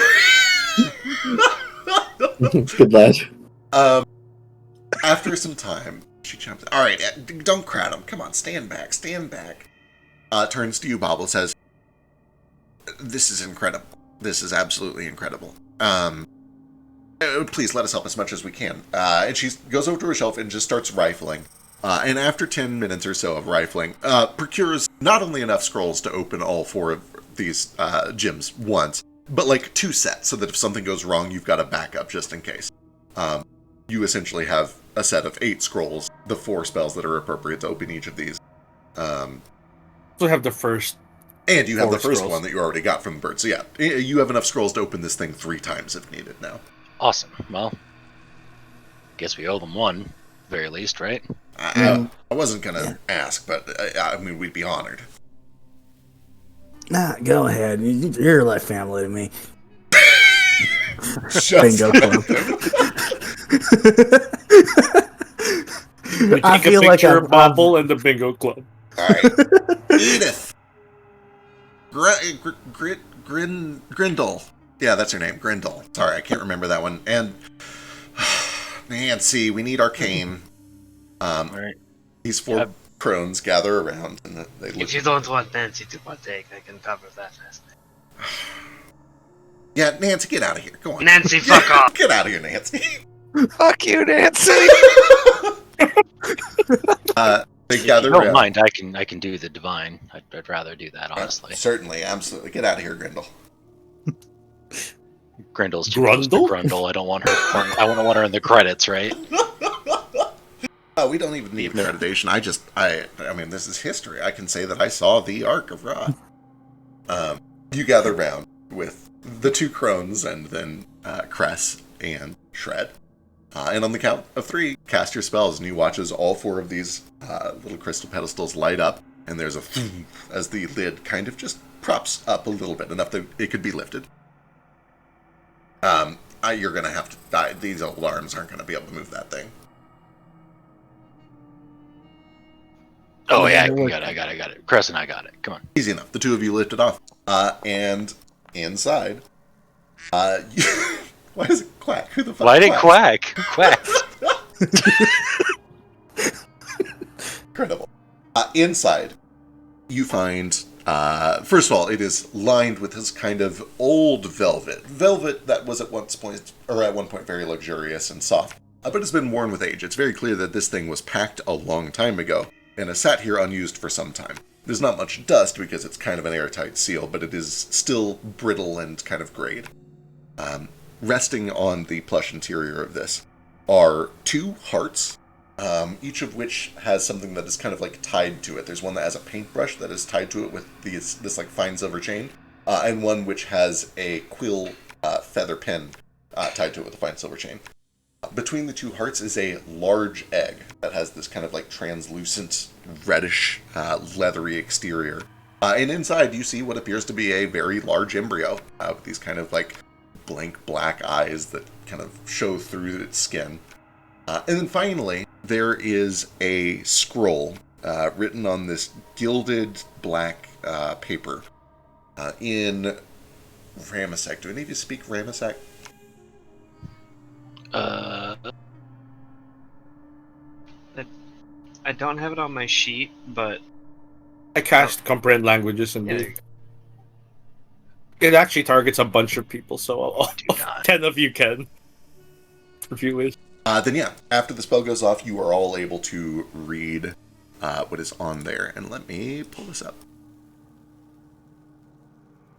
I think I'm missing a bunch of languages and maybe even some like skill expertises and shit on my sheet just to do the leveling up so fast. But one other thing does happen as you open this up.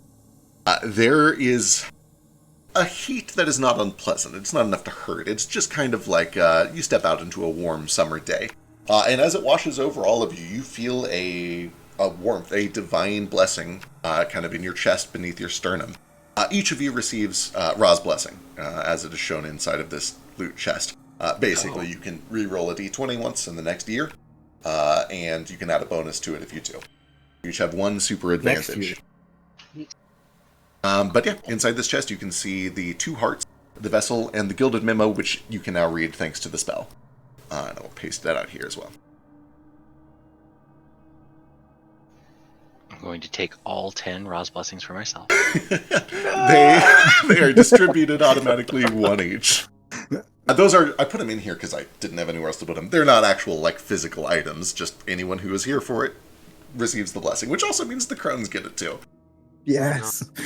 Aw, good for them. They'll probably live a little bit longer now. They might, maybe if they're very lucky. The hearts thump and beat, despite being just detached hearts. And there is also there are 2 hearts, yes. And there's also kind of a faint thumping that comes from the egg as well.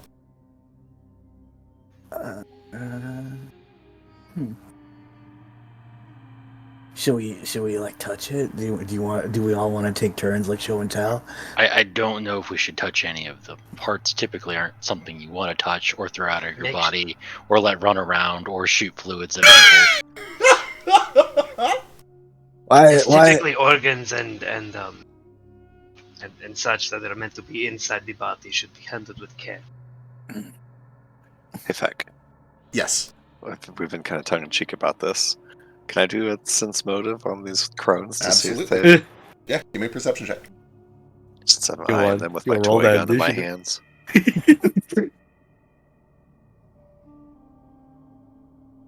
Do I need to do that secret? Yeah, go and do this one secret. What's that? Private GM roll? Yeah, private GM roll. Or is it? Oh yeah, blind. You're right, not private. Private would let you see it, but Yeah. no one else. Right. The impression that you've been getting most closely reminds you of your mom, actually, in this kind of like not quite lofty, but serious and reverent tone that she gets anytime she is talking about this ritual. Where at first they were all kind of like playful and curious, and maybe even like not fully believing everything that was being said. When they see this with their own eyes, they get very serious. They back up and they look at all of you with awe. They believe that they're in the presence of heroes and saints. They are honored to have helped with it, and they think that they need to stay out of this lest they be dragged into something that is way over their heads. Okay, cool. Good to know. While we're learning things, actually, I witnessed something happen with the dagger involving that soul. Yes.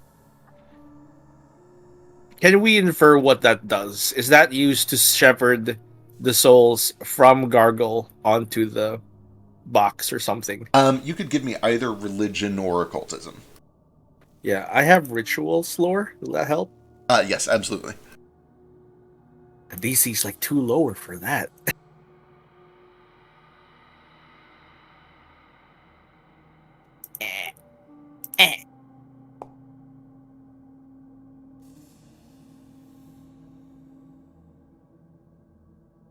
Certainly. And with this little bit of information revealed to you, and specifically the presence of 2 more hearts, it seems very clear to you that its purpose is to pump blood back into these 2 hearts when the time is right. Which, I don't know how much you've read, if anything, just yet. It will require both the hearts to be present. They will both need to be stabbed at the same time, like a shish kebab. And you imagine that sacrifice? Sheesh is some part of Sheesh. Or not Sheesh. The other fish. Gargle. Gargle, the other fish. The other fish. The other fish. The only other important fish in D&D history. True. You imagine that you're going to need to make a shish kebab on Cracker's knife that involves Gargle, some part of Gargle, whether it's his hand or his heart, it's unclear, and these 2 hearts. And it is going to basically pump all of the collected souls from the knife itself and from Gargle into these 2 hearts. Gross. This is potentially fatal? So if I'm reading this correctly, was it like it needs like 6 more individuals to also be like sacrificed? Why not just give it the whole city? The impression that you get from the note is that this needn't be a sacrificial ritual. There doesn't have to be more death. And in fact, it specifically points out that the hearts it's surrounded by must be living. It kind of feels like there just have to be living people near it. It cannot be left outside of... Like, there need to be people accompanying it. Gotcha.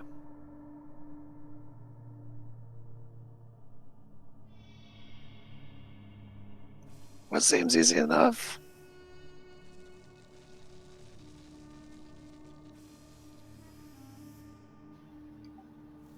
Yeah, I think so, but it's not the time. Nor the place. Well, you can all close it again, I suppose. Everyone get a look? It's boring. I thought there was gonna be something cool in there, like more stilts or like a hat or like more toy guns. Or would you like more toys? I'm certain this Yes! place has many toys. Yeah, we'll take you to a toy store. Don't We'll go to a toy store on the way out, yeah. Okay. I'm all out of money though, because I spent it all on waffle batter. Okay. I've got so much money, I don't know what to do with it. I'll buy you. Please, Uncle Shred, take Pips to a toy store. You'll be his favorite. Yeah. Alright. You guys close everything back up. You bid farewell to the crones and go to a toy store to purchase some toys for Pip. Are you looking? Jesus immediately goes to a toy store afterwards. After we walk out, as we're walking through, I turn around to the old ladies and just say, "We'll always be watching you forever, so never talk about this to anyone, okay?" Give me an intimidation check. I put on my stupid little mask before I do it, and it gives me a little bonus to intimidation. Wonderful. It's little mask. My little Korok. This is so appropriate. Just smile and wave back. All right, little one. Then I go to the toy store. All right. Is there anything in particular that you're wanting to buy at the toy store? Nah, just whatever. Okay. Probably is. You buy some toys.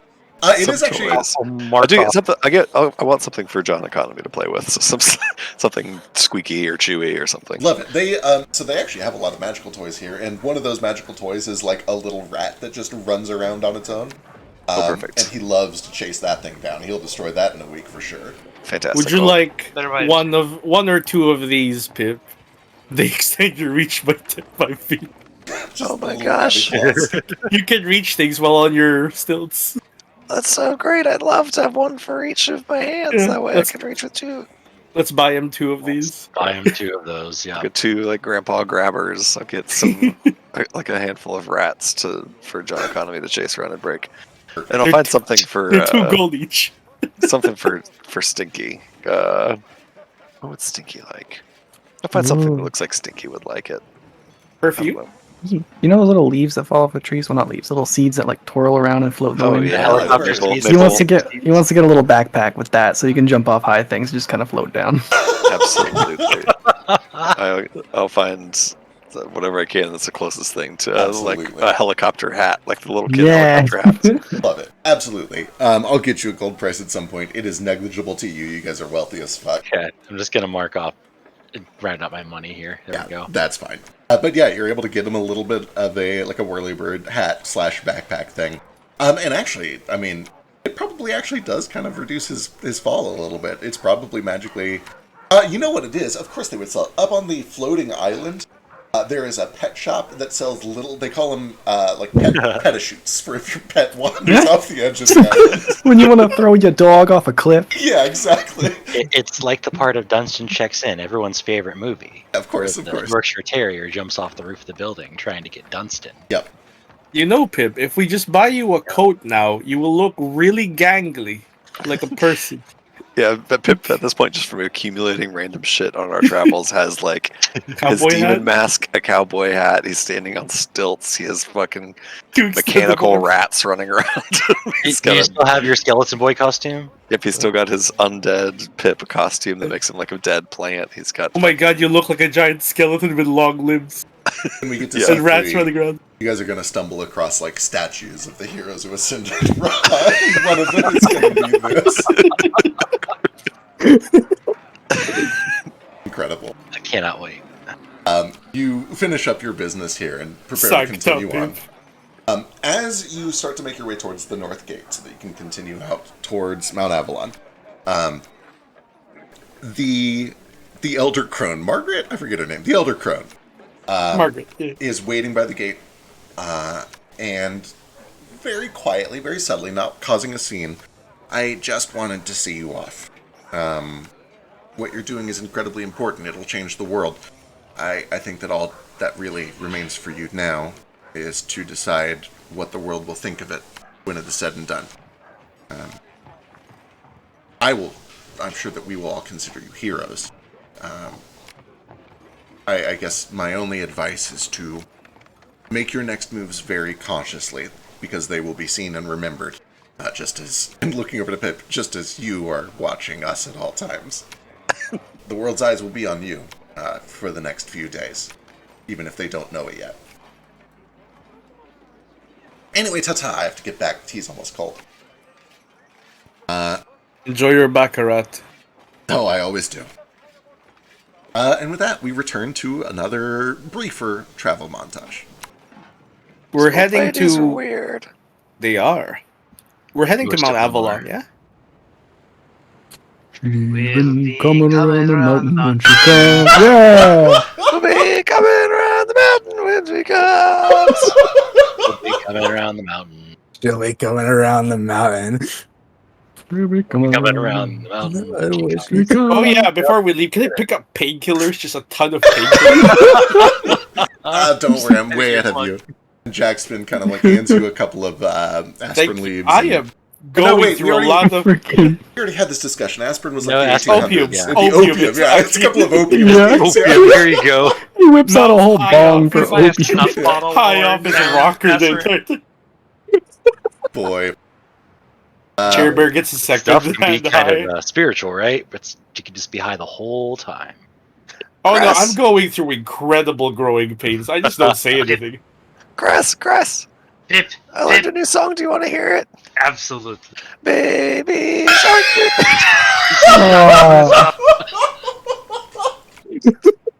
Jesus Christ. You have tricked me for the last time. I throw Pip off. Baby shark. Throw him overboard. Perfect. Mouse starts humming Baby Shark. It's stuck to him like an earworm. Oh no, what a nightmare. As you continue through the forest, you eventually make camp. It's sparsely populated, and it becomes much more sparsely populated as you continue to head north. There is a point where you kind of pass by what is essentially just a watering hole. There's like a little farm and a couple of nearby shacks where a small community lives. And one of them says, y'all be careful up north. Things are dangerous by the mountain. Why? Nobody goes up there. There's too much magic. The place is crawling with monsters. Oh. You're fine until you get to the river. The guards will stop you before you get anywhere too dangerous. Just make sure you're armed, be ready to hunt. Nobody can stop us, pal. Wonderful. You continue on for a bit the next day. And sometime around noon, you do eventually start to hear kind of a babbling river as you kind of come out of the forest. In front of the river, there is a meager watchtower. And on that watchtower, there is a trio of Adendric guards that kind of just politely approach you as you... Well, actually, I should stop right here. You guys see all of this in the distance. What would you like to do? Let me pull us over there. Beaches. No, oh my god. Boy, that movie. I haven't seen it. I can't wait. It was okay. I've seen it 500 times. I'm sure you have. It hit its target audience. My kids are fucking obsessed with it. Okay. That makes sense. All right, I forgot you have kids. I keep forgetting for some reason. That's all that Pip is. That's Pip is just me channeling my Pip is you channeling your toddlers. You guys do not necessarily have to be this close if you don't want to. But you can tell that you're coming up on this. Oh my god. Start shooting all this fucking guy. The Shoot first, ask question later. It's the sun way. Adendrics they're not the Emmerichs, right? They're different. Correct. Adendric is the city you just come from. It's Eden. These people are part of the Royal Guard from the city you just came from. They are presumably neutral or possibly even allied with you. But on the other hand, it's very clear that they are set up to not let anyone pass. It is up to you to decide how you want to deal with this scenario. Before we spend like 15 minutes talking about it, you want me to just go ask them if we can pass? Go on. Yeah. By all means. Yeah. Go with you. Philo, what's the hand raise? What you got? I'll be As an accident. chaperone. Okay, I gotcha. I'll chaperone. I was just trying to remember how to move my token. I gotcha. Alright, you approach with the carts, and the guards smile. They seem friendly enough. Unless Sun is actually pulling out his gun and shooting. Yeah, okay, gotcha. He's just dying for combat. And one of the guards says, whoa, it is dangerous across the river. I'm sorry, there's nobody allowed through. What's your business all the way up here? None, yeah. We do need to go through, though. We got some really important stuff we got to do over there. It's a really important holy mission that we're on, so it's pretty important that you guys don't stop us and just kind of let us cross, okay? He's right. The two of them kind of look at each other.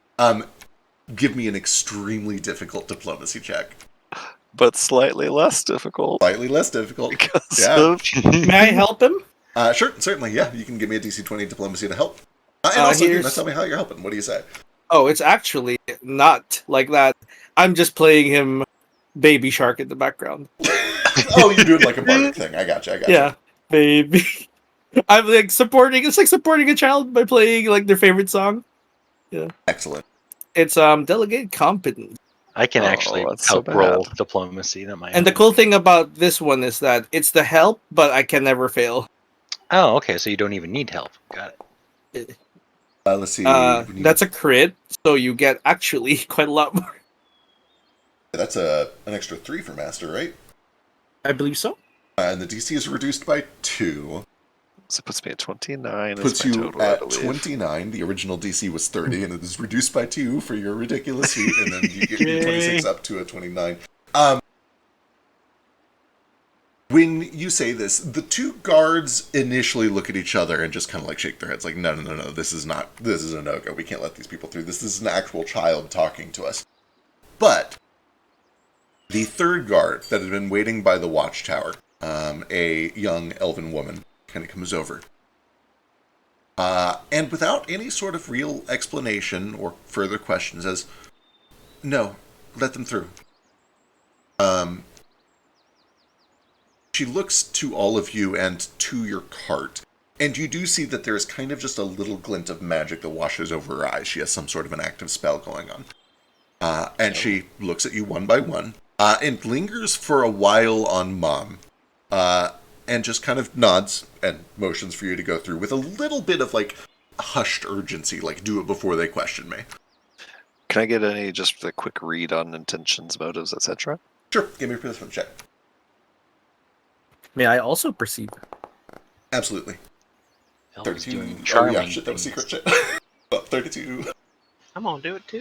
Yeah, go for it. Perception. Yep, make these all secret if you can.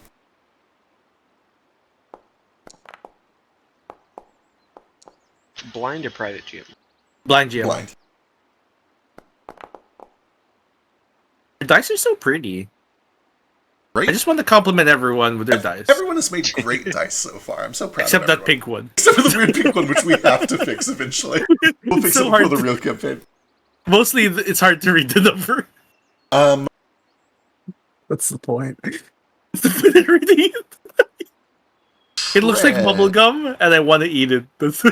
Shred of the overwhelming sense that you get is almost like a malicious boredom, like this is somebody who has been dealing with bad customers for 2 weeks and wants to watch a customer just go get bust on the wood and eaten by a bear. I feel that so much sometimes. Yep. Like sometimes you just want to let the customer make the mistake and pay the price. Malicious compliance. Solange is a little bit tied up in the magic of it all. It's very clear that she is doing some sort of magical scrutiny, and she believes that it would be dangerous for her to intervene. You get kind of a vibe like, oh, we need to comply, or these people outnumber us and are way stronger than us, and I don't feel like dying here today, just let them pass. Mal and Pip get kind of the same vibe, but both of you also pick up on her earrings, which are shaped like birds. And the very subtle nod that she throws, she seems to be sympathetic, and she seems to know who you are, or at least what side you're on, and wants to see it through. She's intentionally pulling these lesser guards off of you because she doesn't want to interfere with whatever you guys are doing. Just give her a hand. Well, thanks. And then just keep walking across the bridge. All right. And just like that, you guys pass on through. As you're passing by, the two guards kind of over your shoulder, you can tell they give her kind of a strange look, and she snaps and says, do not question me. Go back to your stations. Jeez. And you continue. Boss ass bitch. I like. This might be a stretch with the same sense motives, but do I get a sense that this is important enough to them that they might like rat her out, or just like well, boss says so? I'm just going to roll the same one. They seem indifferent. They think this is not a big deal. They think that like maybe the very worst they might assume is like she got paid off or something like that, but they don't seem to really give that much of a shit. Probably happens a lot. Yeah. Perfect. All right. With that, you continue through the forest until eventually the forest starts to rise up, and you're doing a lot of uphill. The road becomes basically just open, not even open woods, just woods. It's actually a bit of a pain to get the cart anywhere. And in fact, if you want to bring the cart a whole lot further, I do think I need a survival check from somebody, or a vehicles check. Either one is appropriate. Country roads, take me home to the place. Slowly building that I belong.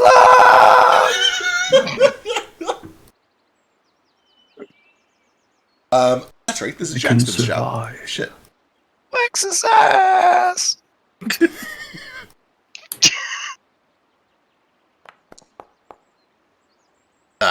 Boss, I don't think we can get this cart up this mountain. Sure we can. He looks it up and is like, very well. We'll hitch it to. Well, we do need to carry the crate. I can cast magic on it. What can you do to it? I don't know. It'll do something. Coden, as you're having this discussion, you do notice that there is a path that at first looks very foreboding, but you recognize that it is probably safe, and in fact it would be a lot smoother. You just kind of have to hope that it eventually winds into a field and not to a cliff. But you're pretty confident that it is going to be okay because of the way the water erosion is. I don't know enough about survival to give you a real reason here. You get the sense that there's an alternate passage that would work, even though it looks bad at first glance. Excellent. You're our guide. Animals choose the easiest path. There's lots of tracks this way. True. Do you use the Rod of Wonder bit? No. Okay. I get it out and say I can cast magic on the card if you want. I'd love for you to. We have 2 cards now. It's fine. Wonderful. We can leave one behind if you want to Rod of Wonder it, just to see what happens. That's a really good point. The other cart was literally just the one you rescued with... with the compies. We could let Willie keep it if he wants. I was going to say, I assumed you probably did, unless you guys want an empty cart. Not really. Cool. Then you just have the one. And thankfully, Coden's path pans out. And eventually it kind of gets you to this ridge that overlooks a gorge. And as you look down into the gorge, at first it almost seems to be kind of like a trick of the eye. But you realize that there are shining lights all throughout this gorge. And as you get a little bit higher and a little further, and as the vegetation thins, you realize that the entire inside of this massive gorge is essentially a stillstone geode. It is filled to the brim with glimmering stillstones, and it stretches for miles and miles until it reaches the foot of Mount Avalon. No. That's dope as hell. How high does Pip get off of this? I was going to say. You guys are currently kind of following a path along the lip of this ridge. You're not actually down in it unless you want to try to get down in it. On the road again. Just can't wait to be on that. Do you guys see all that? Look at all those lights. There's still stones. Do I see any green ones? Oh, tons, yeah. Oh my gosh. It's Lucky Charms down there. Mom, after we're done with this chore, can we live here? Perhaps, but I think the guards were right. This place is pretty dangerous. And Coden would pick this up with your survival check. You have not encountered any just yet, but there are signs of large predators all throughout this area. And predators that are not natural. You see footprints that have weird kind of 3-toed kind of squat shapes. There are things here. There are creatures and monstrosities here for sure. Ooh boy. And as you travel through, we're in kind of montage mode, and I'm not going to make you do 17 combats on the way to Mount Avalon. But there are many occasions where you come across just weird little monstrosities, some of which are small enough to kind of scatter away and flee. There are a couple of times that you are straight up attacked by vicious, strange, fantastical beasts. Owl bears and bahirs. There's one point where you pass by a cave and there's this many-eyed flesh creature with tentacles that kind of swarms out suddenly. And it is this ongoing struggle to push closer and closer, mile by mile, to this mountain as the beasts get stronger and stronger and more dangerous. It becomes very clear why guards keep people out of this place. It is not fit for human life. People would die here if they tried to make a settlement. But eventually, after many days of travel, you eventually reach a point where there is a stone stair that is built into the side of this mountain and begins to go up. At this point, unless you have a plan to get a cart up some stairs, I think the cart has to stay behind. This might be where we say goodbye to the cart. I could still try magic on it. I suppose. It's very hard to say no to you. Do you know that? Do you know that? What? I don't understand what. I'm very good at talking to grown-ups. Some infernal influence of some sort, but I cannot. It's very hard to say no. I don't know if it's infernal. It's just that I'm a really cute guy. This shouldn't work on me. I don't understand, but it works. So yeah, he's just like, he's gonna move the thing we need, the arc, onto Chair Bear, and then he's gonna like a really old dude just get off Chair Bear. Like, okay. Understood.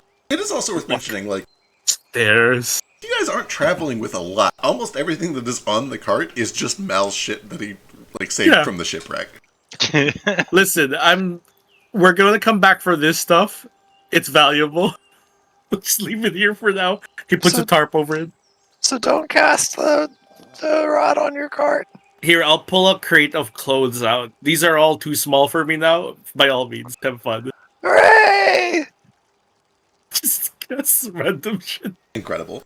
I just want to see what this thing does. So, oh my gosh. All the targets and weapons animate with the effect of the dancing rune. The toy gun? Well, the chest full like of a turtle of your clothes into dancing clothes. It flies autonomously and only strikes your foes. Yeah. That's really cool. How long does this last? If I know. I think it's like the dancing rune attacks once. Oh, here we go. Each round, there's a 15 or a 25% chance that it deactivates. Okay. For a few seconds, actually, as you guys kind of continue on, Swats flies. You do realize that, a bunch of your shirts and clothes and pants are just kind of walking alongside you, and every time a big old fly or bug or mosquito, there wouldn't be mosquitoes this far up. Anyway, vermin. They swat at vermin for a few minutes until eventually they deactivate. And then you realize that all your clothes are strewn in a path for a few hundred feet behind you instead of safely stored in a trunk, but they're too small anyway. Yeah, that's a job for someone else. All right. See, it worked pretty cool. That was pretty cool. Oh, I can do it again. Clothes were made for walking. 3 hours. Can I get on Julius Caesar? No, I'll crush Julius Caesar. Can we put the arc on Julius Caesar and I keep riding Chair Bear? Sure, absolutely. It's awkward, but the stairs aren't so steep that a quadruped can still do it. With that said, it is a long and arduous journey, and as night begins to fall, and as it gets darker and darker, you guys are kind of faced with a choice whether you push on through the night and potentially risk being worn out by morning because it is strenuous work climbing all the way up this mountain, or if you'd like to make camp here and then continue in the morning. Cup. Why would we not camp? Alright. Wonderful. Let me get a survival check from somebody to find a suitable and safe campsite. This music absolutely rules. I'm on it.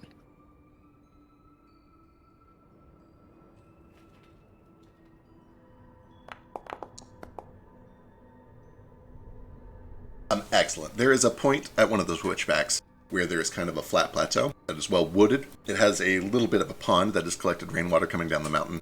That trickles off into a gentle and thin kind of waterfall stream down the rest of the way of the mountain. It seems to be well populated with harmless herbivore tracks. You get the sense that something about this place has been made safe. It doesn't seem to be a super dangerous place. There's not signs of predators nearby. The only exception to that is that there is a large nest for some sort of a bird, but you can tell from the size of the nest, it's not big enough to really fuck with you guys. There's a lot of you.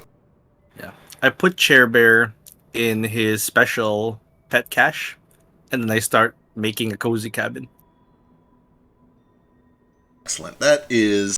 that's basically just a normal... It's not like an invulnerable shield like Magnificent Mansion is, right? No. You fucking smash it. Excellent. Wonderful. thing doesn't even come with a lock. It doesn't even come. I had to buy a lock separate. A tale of two systems. Totally invulnerable globe of force that can't be broken by anything, or a shitty wooden cabin with no lock. It's not shitty. It's okay. It doesn't come with a lock, though. You guys settle in for the night, make a fire, set up a watch, and begin to sleep, presumably taking some shifts at some point. The first person to do it, give me a D100. Sure. I don't know where anything's at here. Killed it. Killed it. I think did better than they did.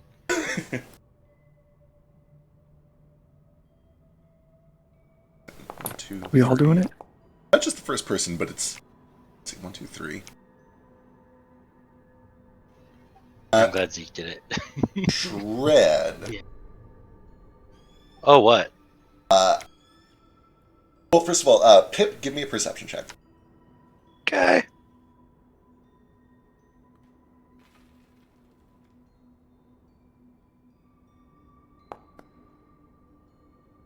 What a delight. What a wonderful turn of events. Shred. Where do you sleep? Are you in the cozy cabin? Are you in a tent of your own? What's your setup? How big's the cozy cabin? Are we all going to fit in that? 20 feet by 20 feet? Oh, that doesn't sound like enough room. 20? That's like the... That's a lot. I was going to say, that's the size of like our living room. You just need to put the... 8 people laying in there, though. Yeah. There are 2 cots. Shred's like... Yeah. 8... Wait, how tall is Shred? He's like 8 feet tall, isn't he? I don't know. I don't know, if he lays out, he's cot. gonna... okay, I'll sleep in the cabin if there's room. I don't want anyone touching me, though. It's weird. Wonderful. What does that mean? Don't you roll things? Shred. There is a point where you wake up. Everything is normal. You look around. Everybody's still around you. You're in the cabin. Now, does the cabin have windows? What does it say over there? I don't think it does. Let's see. 20 feet on either side, 10 feet high. This cabin's structure is trainers, walls, hut, and simple wooden. It's square glass windows. Excellent. Wonderful. Cool. There is a point, well, there's probably been several points throughout the night where you kind of wake up and you glance out the window and you see this just beautiful stream of not only a clear Here's my sky, lock, by the way. Perfect. Not only a clear night sky with a beautiful view of the stars, but also just magical motes of energy that seem to drift up along the mountainside towards its peak. Then they kind of brush past where you guys are making camp, so you see almost like fireflies in the sky that seem to drift up. There is a point deep in the night, though, when you wake up and you look out the window, kind of just because that's what you've been doing, and there is a deer staring through the window at you. The deer? Just a deer, like you would expect. But it is intently and very, like, deliberately, it seems to be, like, staring at you, like it was watching you while you slept. Not a big fan of that. I'll go to the window and see if it moves. I mean, I'm assuming it will move. As you stand up and go towards the window, it kind of, like, it does the animal thing where it's like, oh shit, something's coming, and it like, kind of pulls back a little bit, but it is more curious than it is afraid, and it stops a few feet away and continues to watch as you approach. And eventually you kind of get all the way up to the pane, and you just look out at it, and you see it's just a lone deer, pretty big, that is just kind of looking into this strange cabin that has popped up. However, there is a point where it blinks, and when it reopens its eyes, they are jet black. Oh! And then blinks again, and they're back to normal. And when they go back to normal, the deer flips and runs. It seems like it's returning to its instincts. It starts to just bound off into the darkness and down the steps. Okay. Hey guys, I might need to wake up. Shake someone awake. Oh, Lord. There was a deer watching us outside the window. I think it was some sort of magic, though. Its eyes turned jet black, and then it ran away. I'm gonna go out to like whatever like side of the cabin the deer was on, and Don't go alone. just find some plants. Would I know what he's talking about, by the way, with like occultism or whatever? Yeah, I don't think I have a recognize a spell. I think that's a fucking feat. No, I think anyone can try to do it. The feat just makes you a little better. Let me go check. Okay. Oh.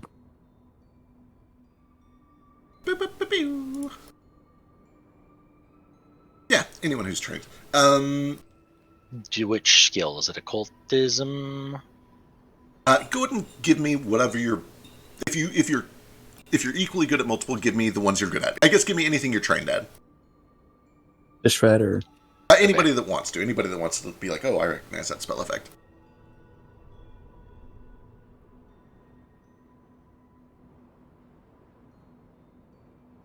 Oh god, everything froze.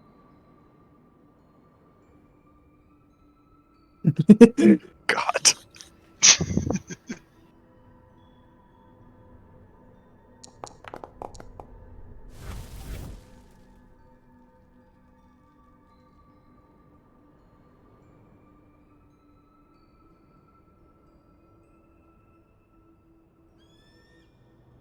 Oh, you can't stack all the dice on top of each other. Imagine if you could. I'd love that. Ari. All of you pretty quickly recognize, like, yeah, that sounds like some sort of magic. None of you identify a specific thing that causes animals to have their eyes turn black. Like, none of you recognize, oh, it's this spell for sure. But it certainly sounds like it was probably magic. Pip, do you actually go outside and try to find some plants over there? I was probably sleeping outside to begin with, but yeah, if I'm woken to this, then I'll go find some plants that are kind of in that general direction and just be like, "Did you guys see that deer? Where did it come from?"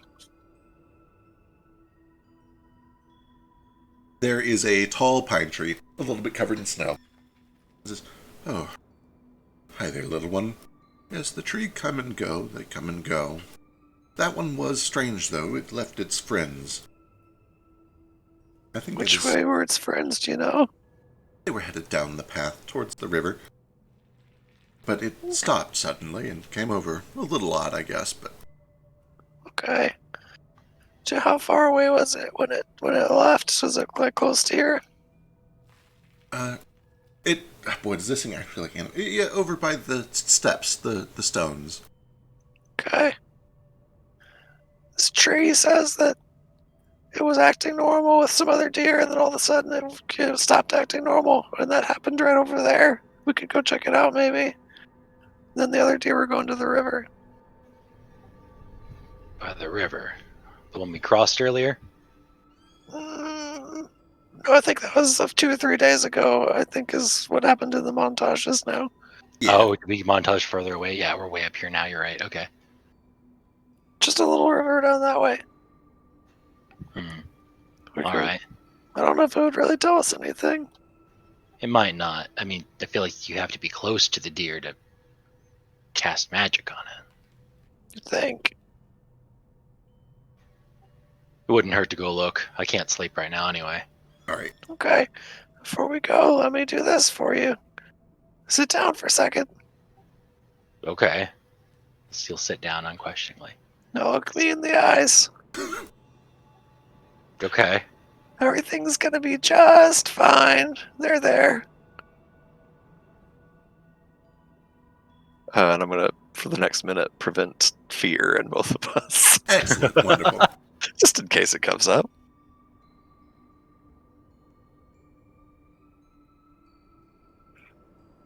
I think there's rolls I'm supposed to make, but we'll just make those if they actually come up, I suppose. Perfect. Love it. Wonderful. This is actually... Okay, cool.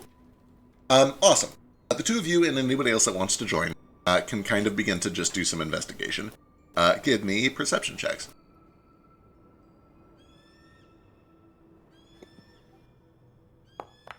I'll continue to ask any other plants around if they have any more info that's useful. For sure. I'll give you a bonus for that.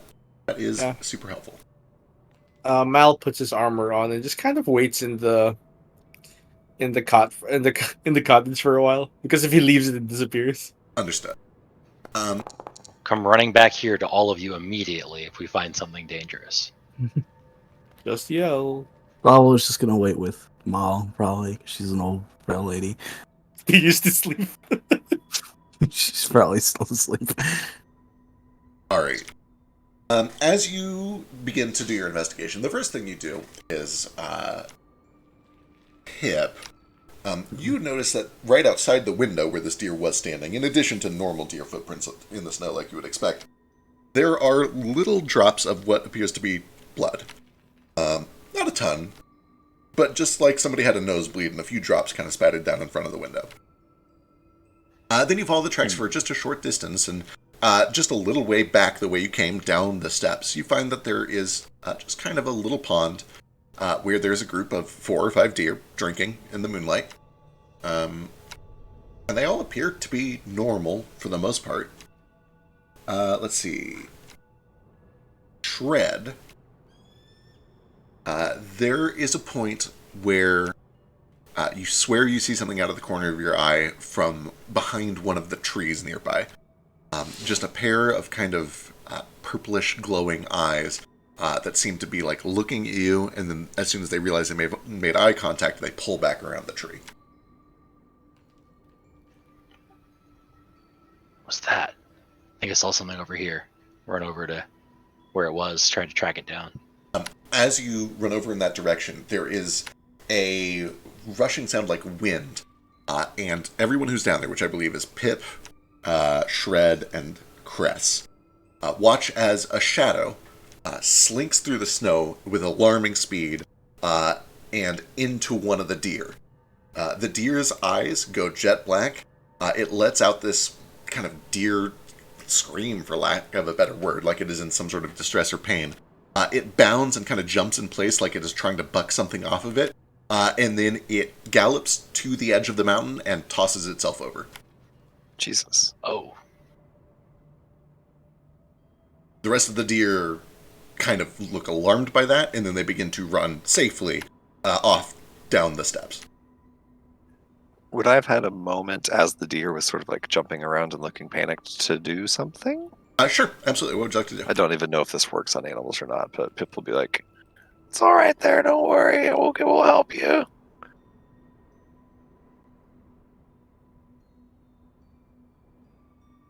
I guess since I can target a bunch of creatures, I'll just hit all the deer with it, but obviously focusing mostly on the troubled one. Interesting. Okay, let me take a look. I have no clue what this does. We'll find out together.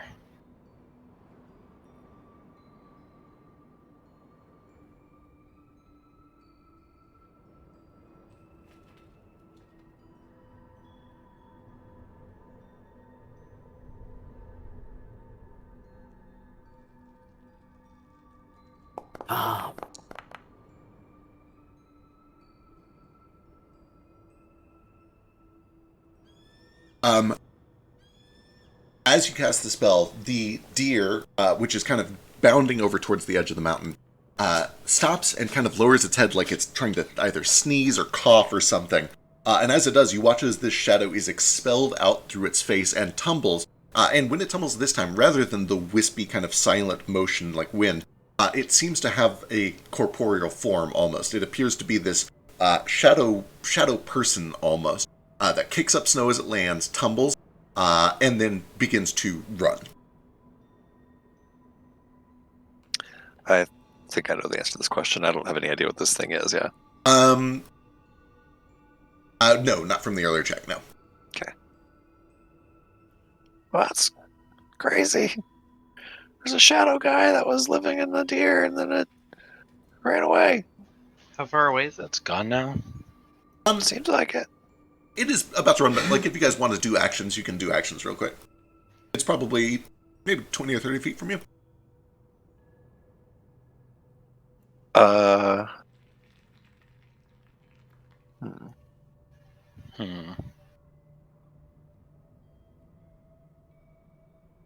Possibly.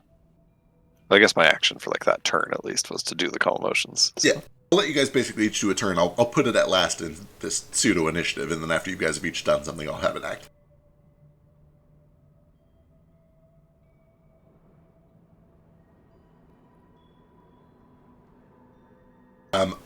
Excellent. Yeah, I'm just gonna cut this fucker off. Yeah, as you stride up to it, you're able to get a good look at it. Do you have a light source or dark vision?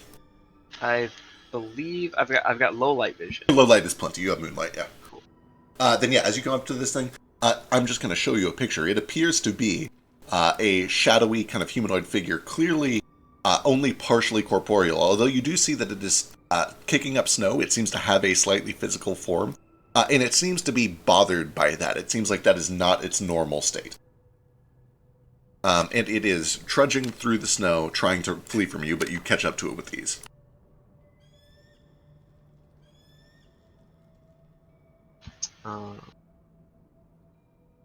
Yeah, I've got one action left, so I'm just gonna try to attack it. And I believe I don't know exactly how weapon specializations work. I feel like we've kind of glossed over that a lot. I think doesn't a Kopesh have like the hook property, so I can like try to trip with it? Yeah. Trip property? The trip property basically means you can make a trip attempt while still holding the weapon. You don't have to like drop it and get a hand free for it. Cool. Yeah. Then, yeah, You also add your weapon bonus to the roll.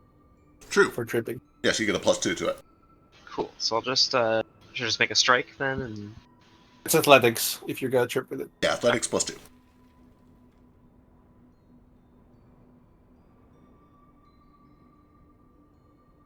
You gotta meet or beat their reflex DC. I'll just add the disarm thing because that's a plus. Yep. Oh. Oh. Yeah, as you start to run over to this thing and you do a warp step moving super quickly, you realize a moment too late that it has moved onto a patch of kind of slick ice that is frozen over from the stream. You fall and land prone. Calm Emotions is 2 actions. Can I use my third action to just like look at the shadowy thing? Absolutely. Hey, what do you want?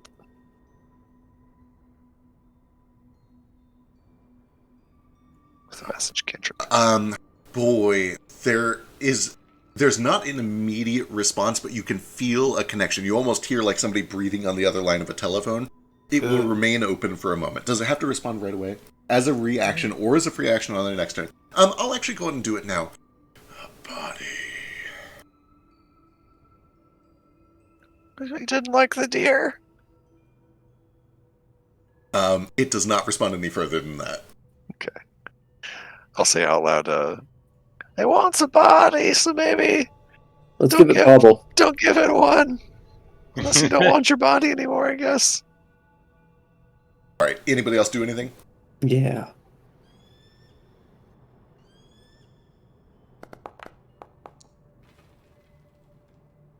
That hits. Even a 3 gives you a 26.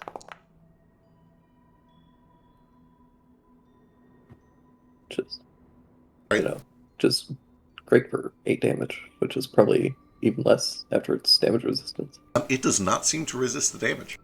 Really? You see that it impacts, there is a thunk, and you actually watch as some black ink kind of sprays out of its shoulder. Well, in that case, I'm not going to do what I was originally going to consider doing. Oh boy, yeah, that'll crit.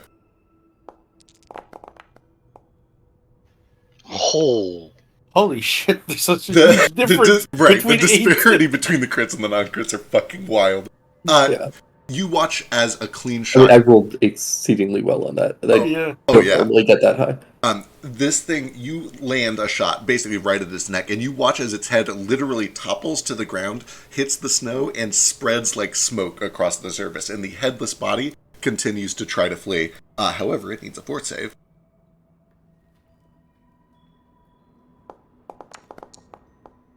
It does succeed, so it is not stunned. However, it does become frightened one. Its AC is 1 lower. Yep.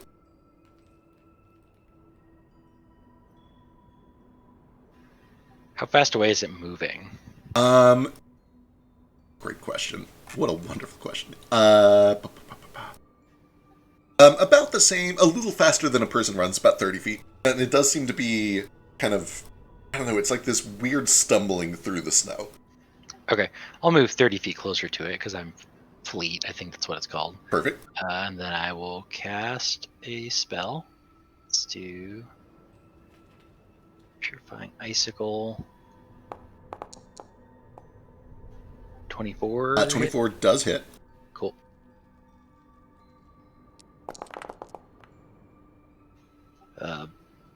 mixture of things there? Some of that is divine. Piercing. Yeah. D4 divine. It seems not only to be weak to the divine damage, but when the divine damage impacts, you actually watch as its partially corporeal form hardens even more. It becomes less translucent. It appears to be basically a moving blob of ink at this point, almost fully physical, and trudging almost like an ooze through the snow, as fast as it can, which is not super fast. I think Sun had one last action, and that was it. Yeah. Sorry. It's okay. We're wibbly wobbly. I think I'll do a standard reload. All right. You guys watch as this thing casts a spell. There is a tiny little blip of darkness that just kind of rips itself free in the midair right next to this thing. It reaches out with its one good hand, pulls itself through, and the rift closes behind it, and this thing disappears. Do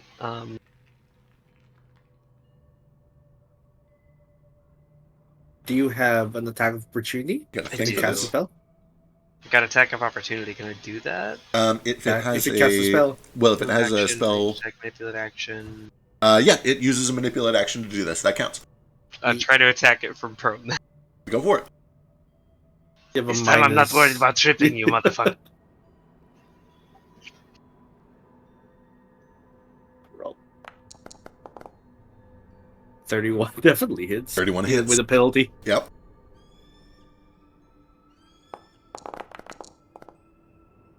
Alright, as this thing begins to tear open a portal for it to pull itself through, you bring Godfang down and just basically drive it through this thing's forearm. As it does, the entire thing bursts into dark ink that kind of resembles the blood that you saw up by the window earlier. And the entire thing just kind of drips down like rain into the snow, motionless and dead. Let me get a perception check from everyone, not just the people here, but the people who are waiting at the cabin as well. Sure. Is this an eyes? It is ears, it's hearing. Damn. Oh, damn, though, she still fucking killed it.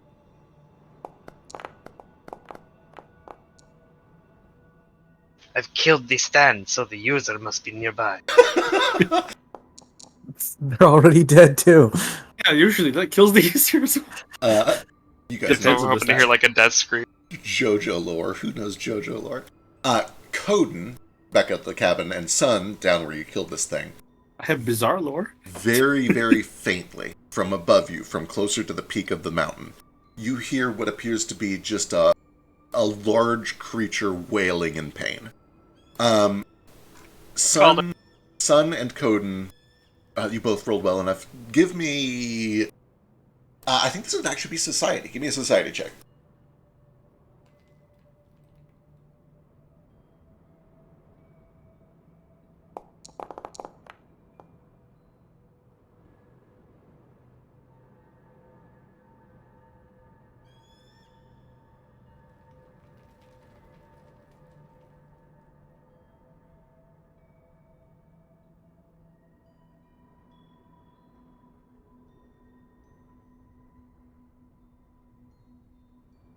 He maybe did.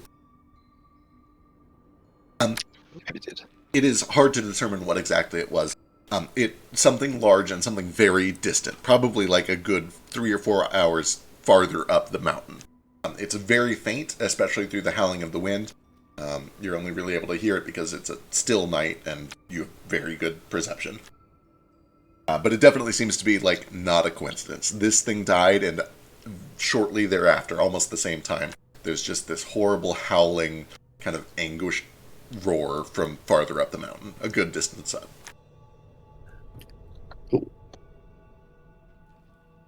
Doesn't seem super good. Malice occasionally reaching over to Bobble and checking for a pulse. Would you stop that? I don't have one. Okay. Oh, okay, you're still alive. Just checking. When you sleep, it's very disconcerting. What about you? You got a skull for you? Got any blood running through that face of yours? Like, no, inside. Well, yeah, no, not the outside. I didn't really think we needed to kill it. I was kind of sad it needed a body. Should have just told it, can't have our bodies, mister. Get out of here now. Well, in another timeline, it did kill an innocent deer, so.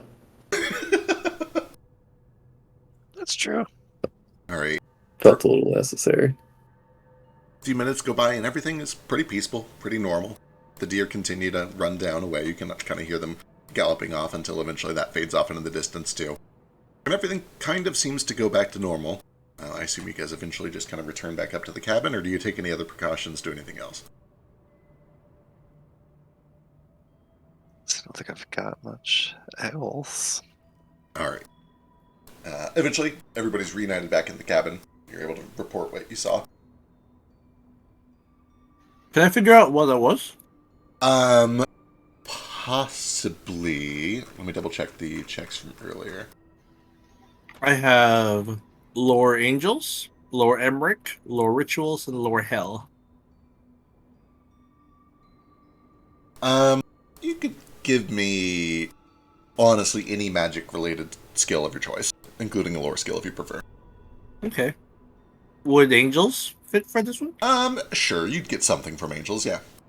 Because demons in this world are angels, right? For different, like for hell gods? Yeah, kinda. A daemon is like a level 1 Digimon, and then it either turns into a cat wearing jeans or God himself. Really bad roll. Here you go. There are lots of things that try to take over bodies. Ghosts do it, daemons do it, demons do it, some angels, but it's very rare for angels to do it because, you know, deeply evil, taking over somebody's body. It could be any of those things. It could be a weird monster. The fact that it was partially corporeal makes you think, probably like ghost, daemon, something like that.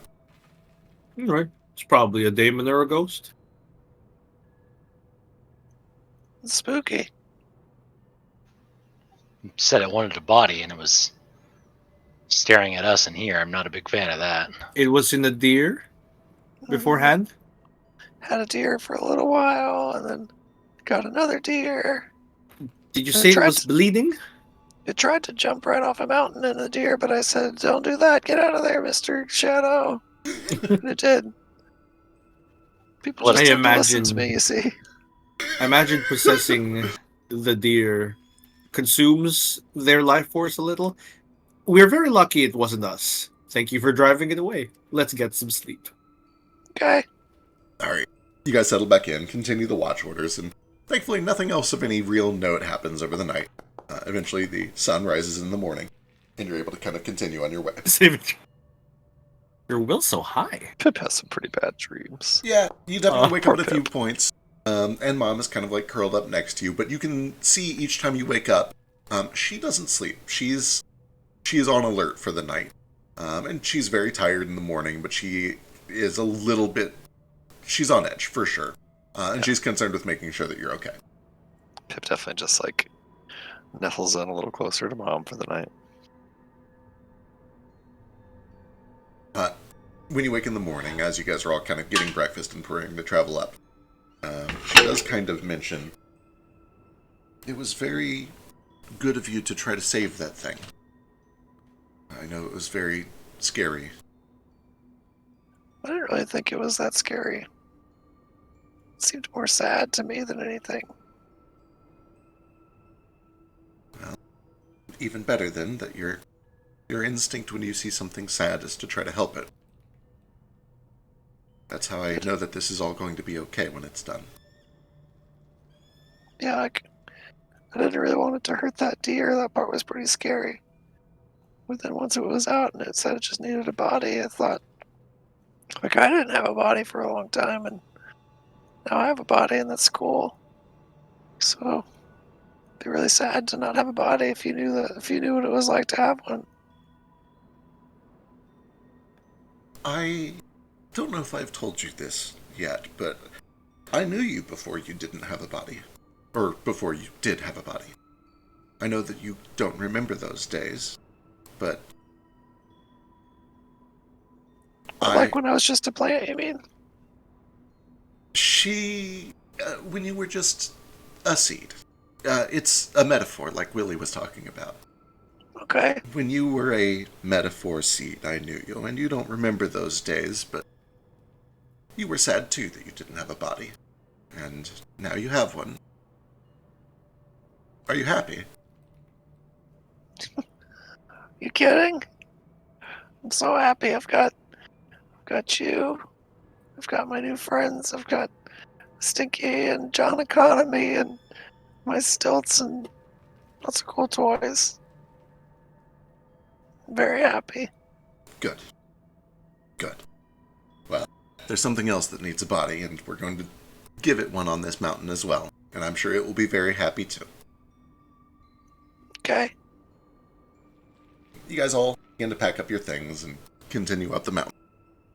The steps get steeper, the stone gets colder, the wind gets harsher.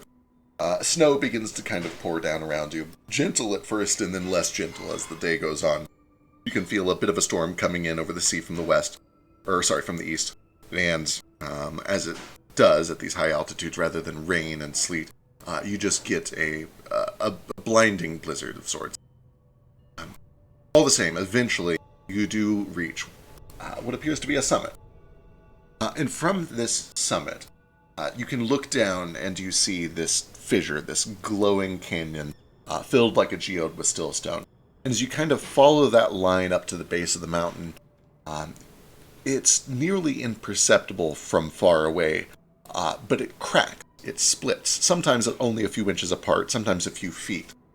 But here at this platform that you've reached, the gap between the two halves of this mountain, where it has been split almost perfectly down the middle, are a couple of feet apart. And as you look inside, you can see what appears to be this just opalescent sheen. Like the entire mountain itself is glimmering with diamond-like beauty. This beauty is enhanced by the faint golden light that is emanating from a statue that is at the top of these steps, of a man who in one hand holds a quill and in the other hand holds a paintbrush. Anybody with religious training would recognize this as a statue to Diema, the god of magic. At the base of this statue, though, there is a large creature, a large ogre or a troll or something like that, which appears to be long dead. Its flesh is pale, and you can see that in its heart there is a kind of twisted and curved dagger that looks to be ritualistic. It's got this kind of a curved blade. You can see that there's a snake on its hilt, and there's long dried blood that kind of pours out from the wound there. Let me pull you to here.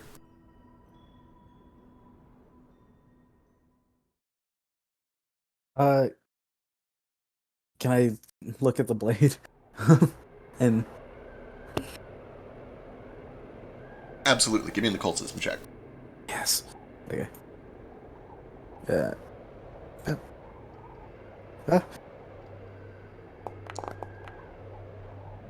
Seven. 27. It is certainly a ritual dagger of some sort. And actually, with the 27, that is good enough to know.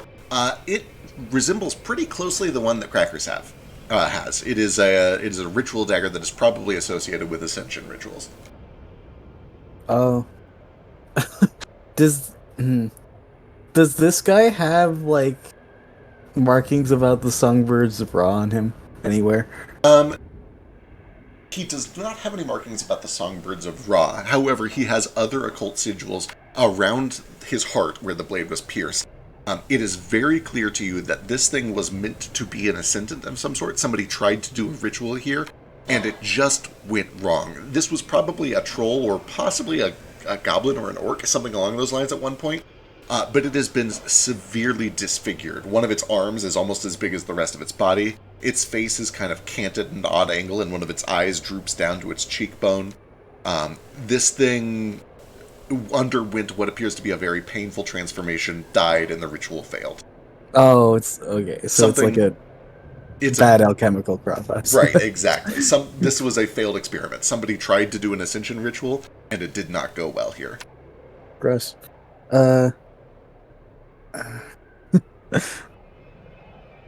So this is it?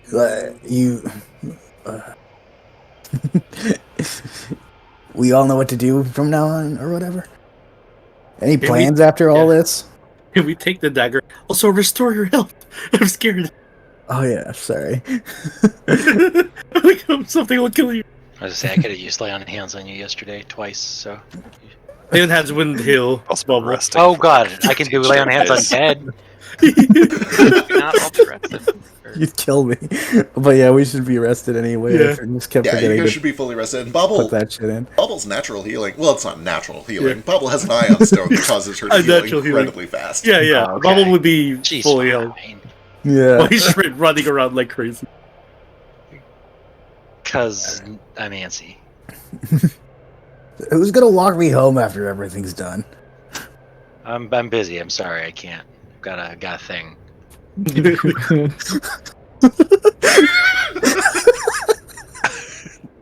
We're all walking back the same direction. Oh, okay, that's good. You guys gonna say goodbye and then walk the entire journey back together.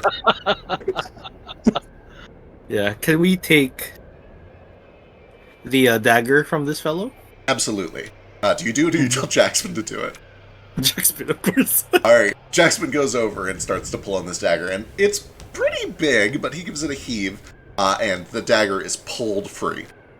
Thank you, Jackson. And, yeah, no problem. And as he starts to turn and walk the dagger back to you, the creature snaps its head to Jackson, reaches out with a giant arm, grabs him. Jackson, no! Jackson, no! Did I get my preventative treatment in time? Yes, absolutely. Okay, cool. What did you put on who? Let's see. I think so. A tree condition. Hold on. Let me read some other things here. It's going to be against frightened because I feel like that's going to be a thing. And let me see how many I can do it on. Hell yeah, we're rolling in. Initiative. Let me pull myself out. I forgot to Is that good? I think it might be. That's pretty good. Or is that bad? Jesus. Fucking 42 initiative.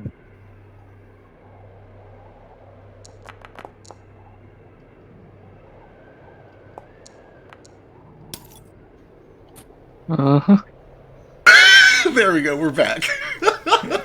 There's the Jaeger rolls. If initiative includes sight, then that's actually 43. Wild. Can I use my free action? No, this makes sense. Oh, Cody and I can both scream at it. Absolutely. Yay. Yeah, both of you can. So just as part of rolling initiative, you guys can both try to demoralize it. Okay, so it takes me 2 actions to do this preventative treatment. It only lasts a minute. So if I sat here and did it to the whole party, it would be like ending on the first few people that I did it to. So I think I'm just gonna say it's like just me, Mom, and one other person. I'm into that. I like that. Where's Jackson? Whoever would have been closest to me and Mom, as we were pep talking each other. Yep. Right, Jackson. Oh, it did it by itself. Cool. It was a 35. I like that better than the 23. Let's say Mal, since he's over here close to us and can speak our language as we're speaking in Hellenic. So if frightened comes up on me, Mal, or Mom, just let me know. Oops, I should have targeted it first. Yeah. Someday I'm Because I gonna remember rolled. how to roll fucking initiative. Oh, that's your. That's the old code sheet. Yeah, you right-click yourself, and then you click the sword and shield, and that'll put you in the initiative tracker. That's about. And that puts the dice right there for you. How fancy. Yeah. Got Chair Bear's zoomed in art. Makes me upset. It's a real chair. Because I rolled a 1 and I'm scared for Jackspin. My one family like figure here. I'm gonna use a hero point in my initiative. Alright, noted. Can I? Can I reroll? I don't know how. Feel free to just roll it again and I will change it. Ooh, 26 is pretty good. Let me check this thing's will DC. And what was yours, Dread? 35. 35 Wait, no. and 26. 22. Slightly better than a 1. Yeah, 35. Oh, what's... Oh no, it's so fucking fast. Also, if a 35 crit succeeds for some reason, it is fleeing for 1 round. That sucks. boy, is this similar? Oh, its level needs to be lower than mine too. Sorry. So if it's it has to be lower, not equal to? Yeah, it specifies lower. So if it's also level 10, then it doesn't do anything. Okay, it is also exactly level 10. Okay. Oh, okay. Is it still frightened at all? It just not It is frightened 2 on a crit. Alright, this thing snaps up to grab at Jackspin. Coden and Shred immediately just like bare teeth and roar back at it. And its ears kind of like fold back and it like lets go for a second. It is frightened too. We'll start strong. Oh, sweet.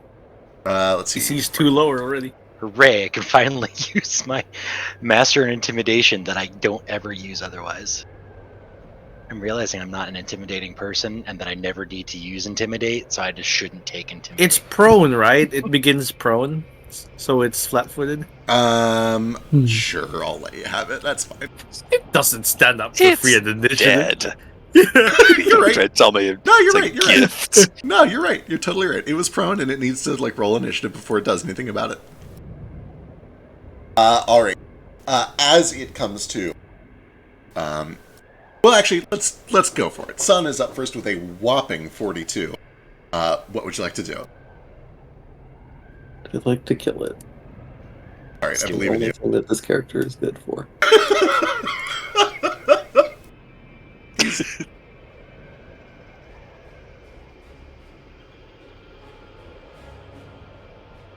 Yeah, hold on to that. So yeah, I'll just. It's flat-footed. Do some shots.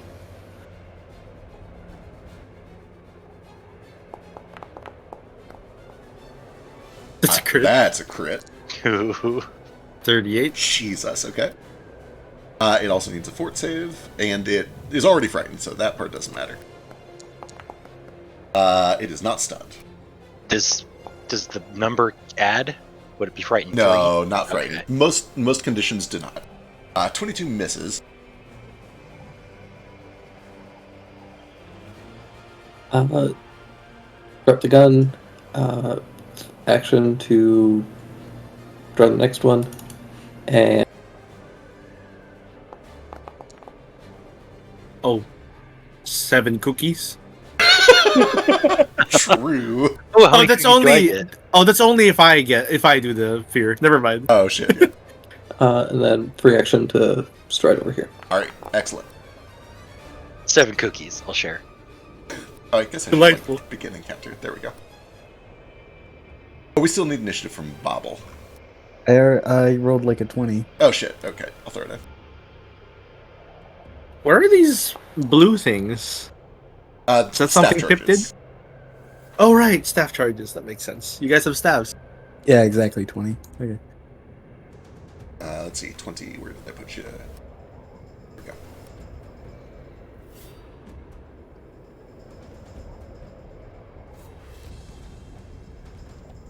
All right. Excellent.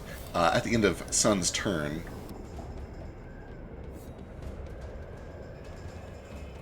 How many? Okay, that's 2. There is a vroom, and you watch, like last night, as the creature tore open a portal. A portal suddenly appears, and a creature pulls itself out of it. Appearing over here. And then it begins to drift with its third action toward Shred. Oh, hey. Spooky ghost. He's mocking it. All right. Jesus. Just mock the ghost. I did. All right, To its the face. malformed descendant uses its first action to lumber to its feet. Boy. Yeah, you've already narrated that it murders Jackspin. Yeah, you narrated it grabs Jackspin. It's gonna grab the closest person. Here we go. Good luck. Literally grabbing him. Good luck, Jackspin.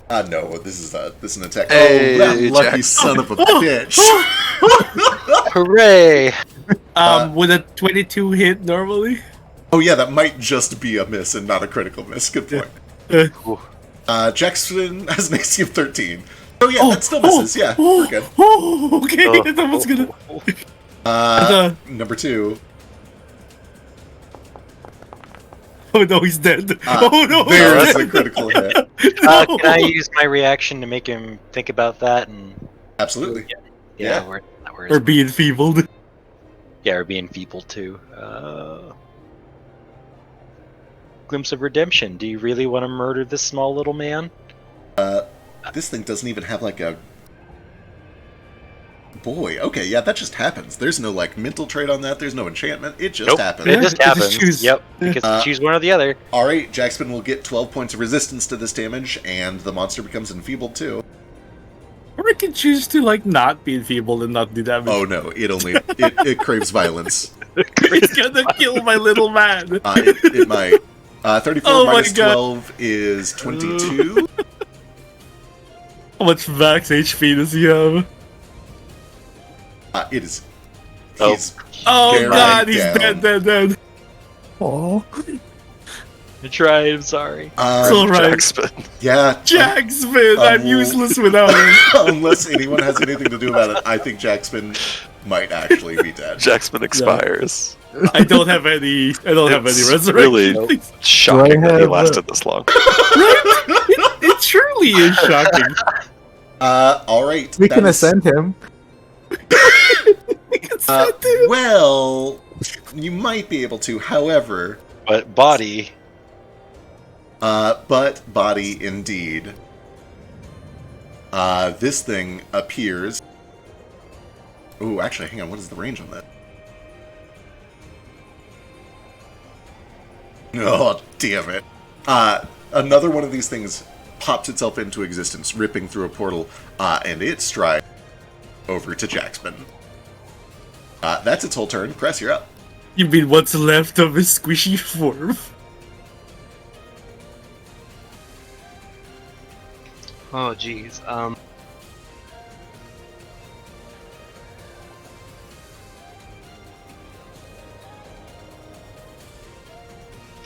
I'll say a quick prayer for Jack, and a quick F in chat.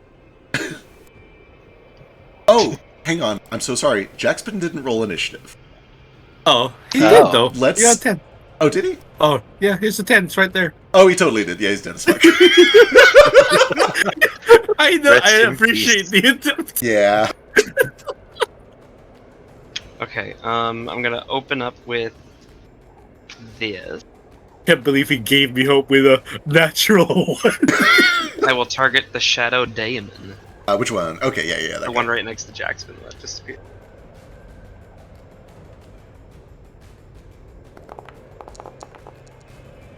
That is a regular success for half damage. 9 points. As you fire this electrical arc, you do see that part of it seems to phase through its body, but it does take some of the damage. Namely, 13 of it. Okay, and then I think that leaps. So I'll make it leap to the malformed. Yeah, I think it's any two things in range, yeah. Target one or two creatures within range, yep. Okay, then I think I can hit both of these guys with it, right? Yes, absolutely. So the other daemon? Yeah.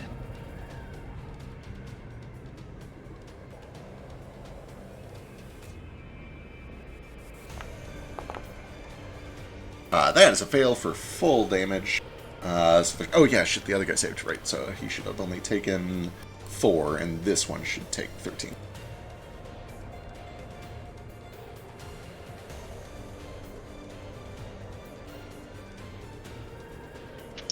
Alright. Got one action left. Yeah, for my last action, I'm just gonna...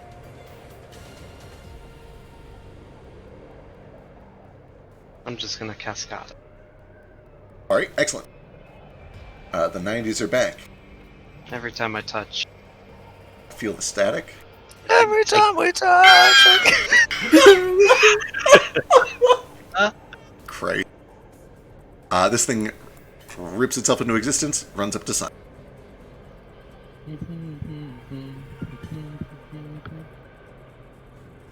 It's in my head now. Thank you. Forever. You're welcome.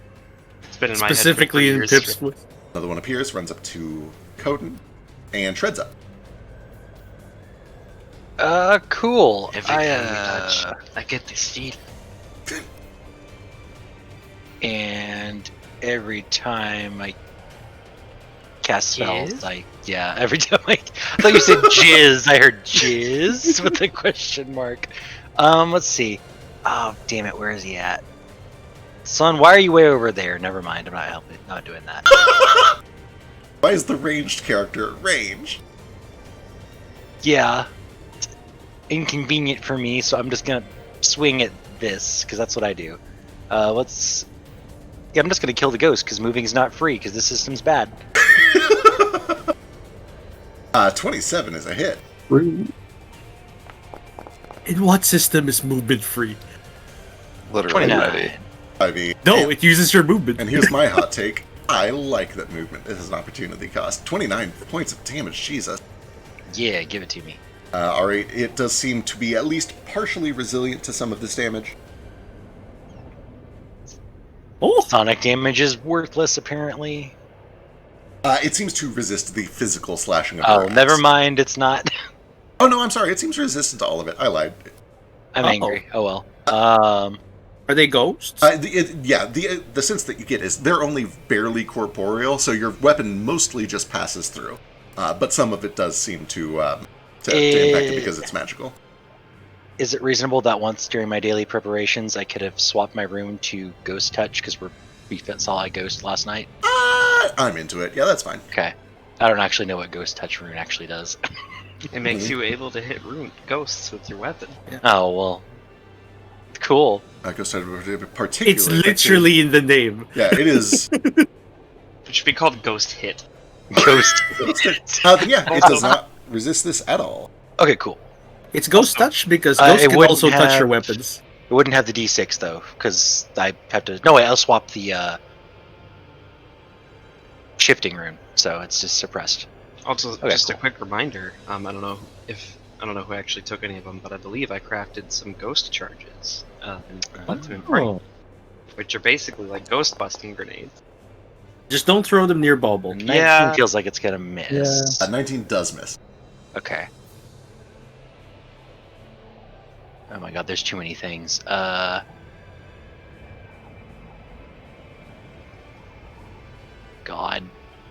I just gotta keep swinging. There's no point in moving. 26. 26. Cool. For another 21. Another 21, and it takes all of that because of the Ghost Touch rune. Cool. Alright, that brings us to Pit. It's me. I'm gonna ask you like a meta question. It's me, Mario. Christ. What? I'm gonna ask you a question that I don't know how to answer. Ask it in a not meta way, so we're just gonna ask it the meta way. Do I know if being possessed by one of these daemons is going to target like a will saving throw? Are you trained in occultism or religion? I am, I think, expert in religion. Yeah, you would know yes. that almost always it will be a will save, yeah. Outstanding. Pip just shouts out like, I already told you guys, I know you just want bodies, but you can't have ours. Find a different one. and I'm going to use 3 actions to cast Blessing of Defiance. Hell yeah. So everybody, I believe, is in range for this. All allies within 30 feet, I think, covers everybody. Oh, I missed, missed Sun by an inch here. Oh, no. Sorry, I literally can't do it if I move 5 feet, so you don't get it. And I made my choice. Yeah, he made a choice, and it has consequences now. Mm-hmm. I could move 5 feet, or I could move 25 feet, and it would cost the exact same thing, but I can't afford to do any of that because I need all my actions for the spell. So, everyone besides Sun gets +4 status bonus to will saves for 1 round. Oh, shit.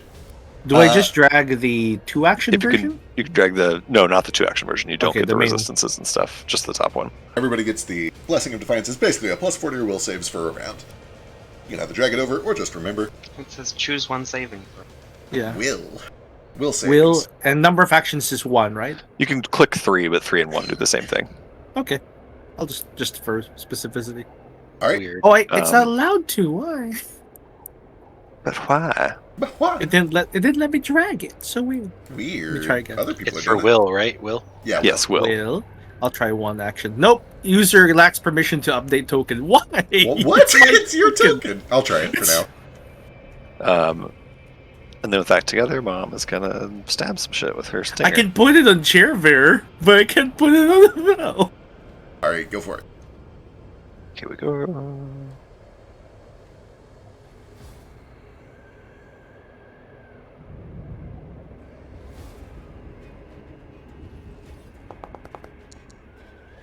Oh my lord. That's a Oh, friggin' hit. Mom. Yeah, that'll crit. Just as much damage. And yes, absolutely, son. Sorry to engage with your meta here. Oh, there we go. I can put it on myself now. It's okay. You did betray me by not just having Mom, like, push you 5 feet, but it's fine. That's 66 points of damage, some of which is Holy divine. That's, okay, excellent. Fuck. That hurt. Yeah, you cleave into this Persistent thing, fire. and a huge chunk of flesh is just ripped free. Some of it continues to burn for persistent fire, yeah. Yep, Mom just sticks her giant wasp stinger into his chest and just pumps it full of acidic burning oil. And that is my 3 actions and Mom's free actions. That's it. Alright, Mel's up. Right. He just blinks at Jack's spin. But by blink, the little fires in his eyes grow a little brighter. And he lets out this scream. The most emotion he's ever let out in a while. And as he does, just this huge spiral of ghosts come out of him. And every one of our enemies are frightened. 1, no save. And they remain frightened while they're in their area. Shit. Yeah. Oh boy. That's my alright. Yeah, that's my first action, and that's my second action. I'm going to then point and just say kill. And I'm going to use a lingering composition. We'll see if that succeeds. Real quick. What's the DC? The standard difficulty level, right? DC. Let me see. Yeah, standard for the level we're 10. Standard DC level 10 is 27. Okay, here's my performance. Got it. Got a crit. Yeah, got it. And so I'm gonna lingering composition this. I'll ask for 3 rounds now.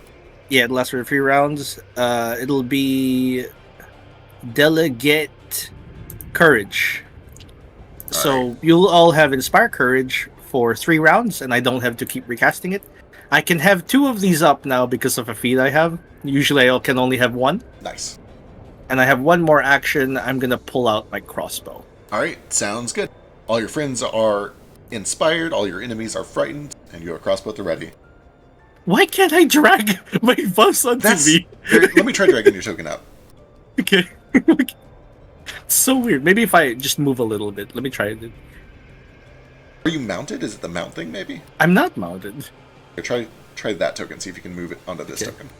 In the meantime... Okay, it works in that. It works in both of them. What the fuck? What the fuck? In fact, just to make sure that I'm reading this spell right, I'm going to post it again here. The way I am interpreting this is that the 1 action version only goes to you. Correct. The 3 action goes to everyone.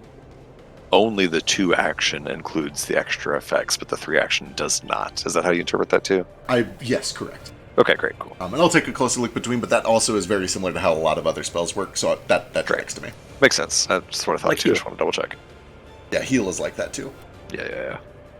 Alright, this thing appears and runs up. Bobble's up. Oh yeah. Gonna look at the mangled and deformed corpse of Jackspin and go, that's a shame. And where did my fucking spells go? There they are. Okay. And cast this shit on it to probably mount. Necrotic radiation. Oh no! Touch the an object. Okay. Guess a corpse is an object. Yeah. Sure, absolutely. Yeah, just tap it. His eyes probably roll back in his head, and his body life comes back for just a little bit to feel this pain before he passes away again. And I guess he's just toxic now to everyone but me. I think this heals me. Coden rethinks his martyr's intervention to save Jackson. Do you? I mean, if you have martyr's intervention, you can do that. No, I like to. Coden thought about it, but... Okay, totally fair. And you're doing this not as an area, but specifically on the body. So if anyone touches the body, they take the damage. Is that correct? Wait, no. It said I needed to touch an object in order for it to spread through the area. Like I thought, like the object becomes radioactive. Okay, that gotcha. Affects everything around it. Yeah, you can basically either choose to make a 10-foot patch or make just him radioactive. It's your call. Shit. I'll make the 10-foot patch around. Actually, does the big fucking alchemy monstrosity look like it might do something to this corpse? It seems more interested in beating the shit out of all you guys. Damn it. Okay. Then yeah, 10 foot. Unless the I can just cast it on the dagger that's in the guy, so that I have a tongue. Oh my god, you do. Oh no. Yeah, I will absolutely let you make a tongue attack, and if the attack hits, I'll let you cast the spell on the dagger. Okay, I'm super into that. I'm gonna try tonguing his little knife wound. Okay.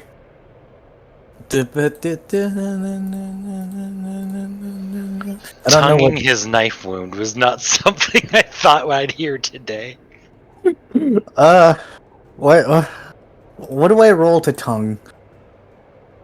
I think it is going to be the same as your unarmed strike. So if you just have like a fist attack or something, you can do that. I do have a fist. Okay. Bah.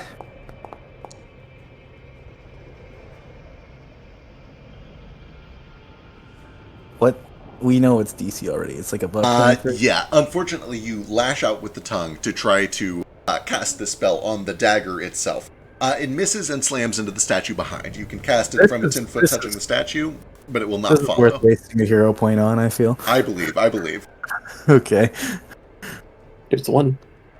Yeah. Was it worth it? Is this... Because of the enfeebled, yes, that does just hit.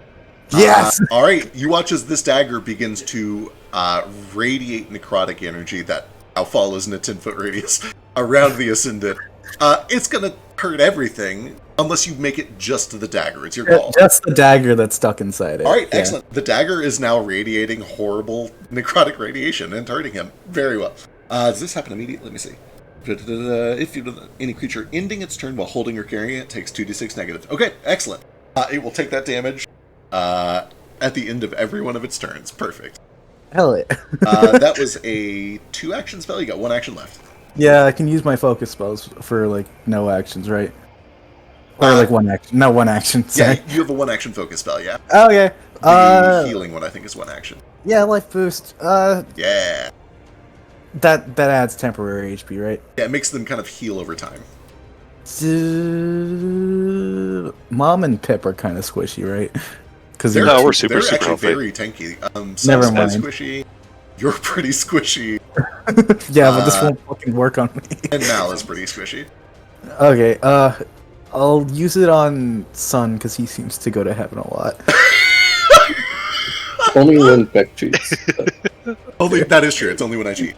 All right, that's 3 actions. That brings us to. Well, it says it's independent action. He can probably like eat some of Jackson's corpse if you want him to. I don't know if he would eat the corpse.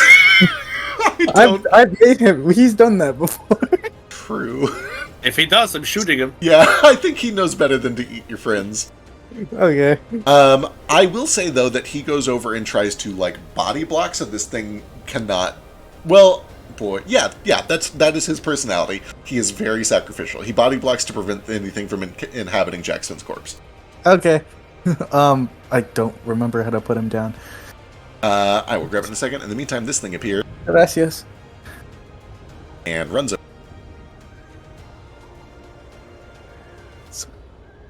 Alright, that brings us to Coden. Oh boy. Okay. Well, let's see. I gotta. Here, I'm gonna move a bit. Oh, yeah, I'm drawing all over the screen. Okay.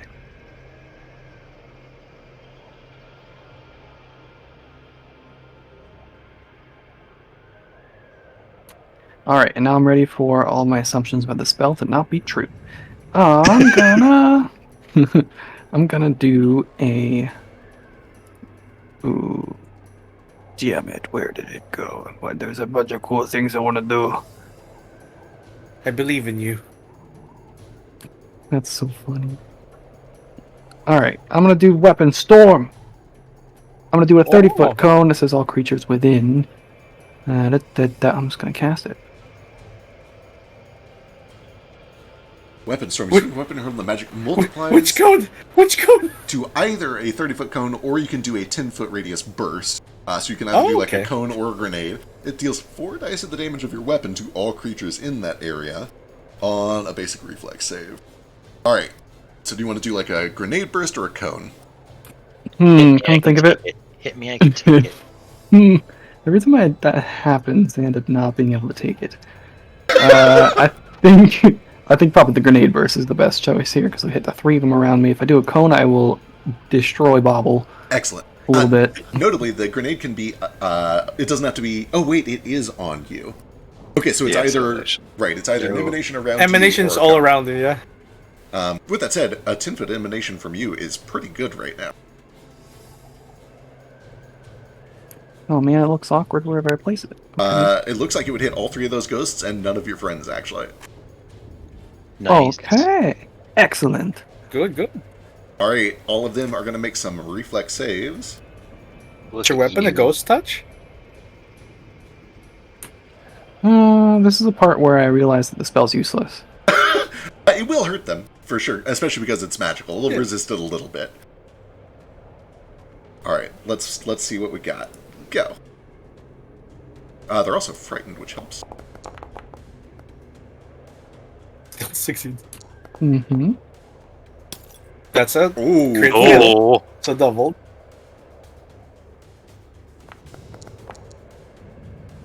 All right, we have a 1 success, 1 fail, 1 crit fail. Roll me.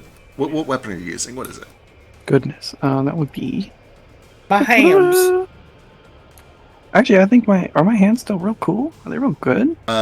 Let's. Oh boy, it has to be a weapon. I've been casting a lot of spells lately. I got a plus 17 to hit on jaws and unarmed attacks. Your jaws are a D6. Yeah, I would let you use it. It's fine. I'm sure there's.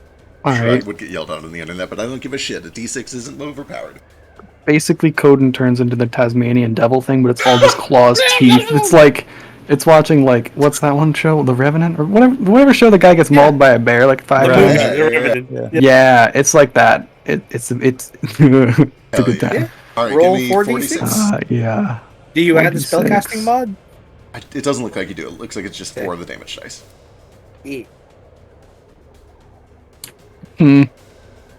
46. I would love to have a regular dice. I could click and roll.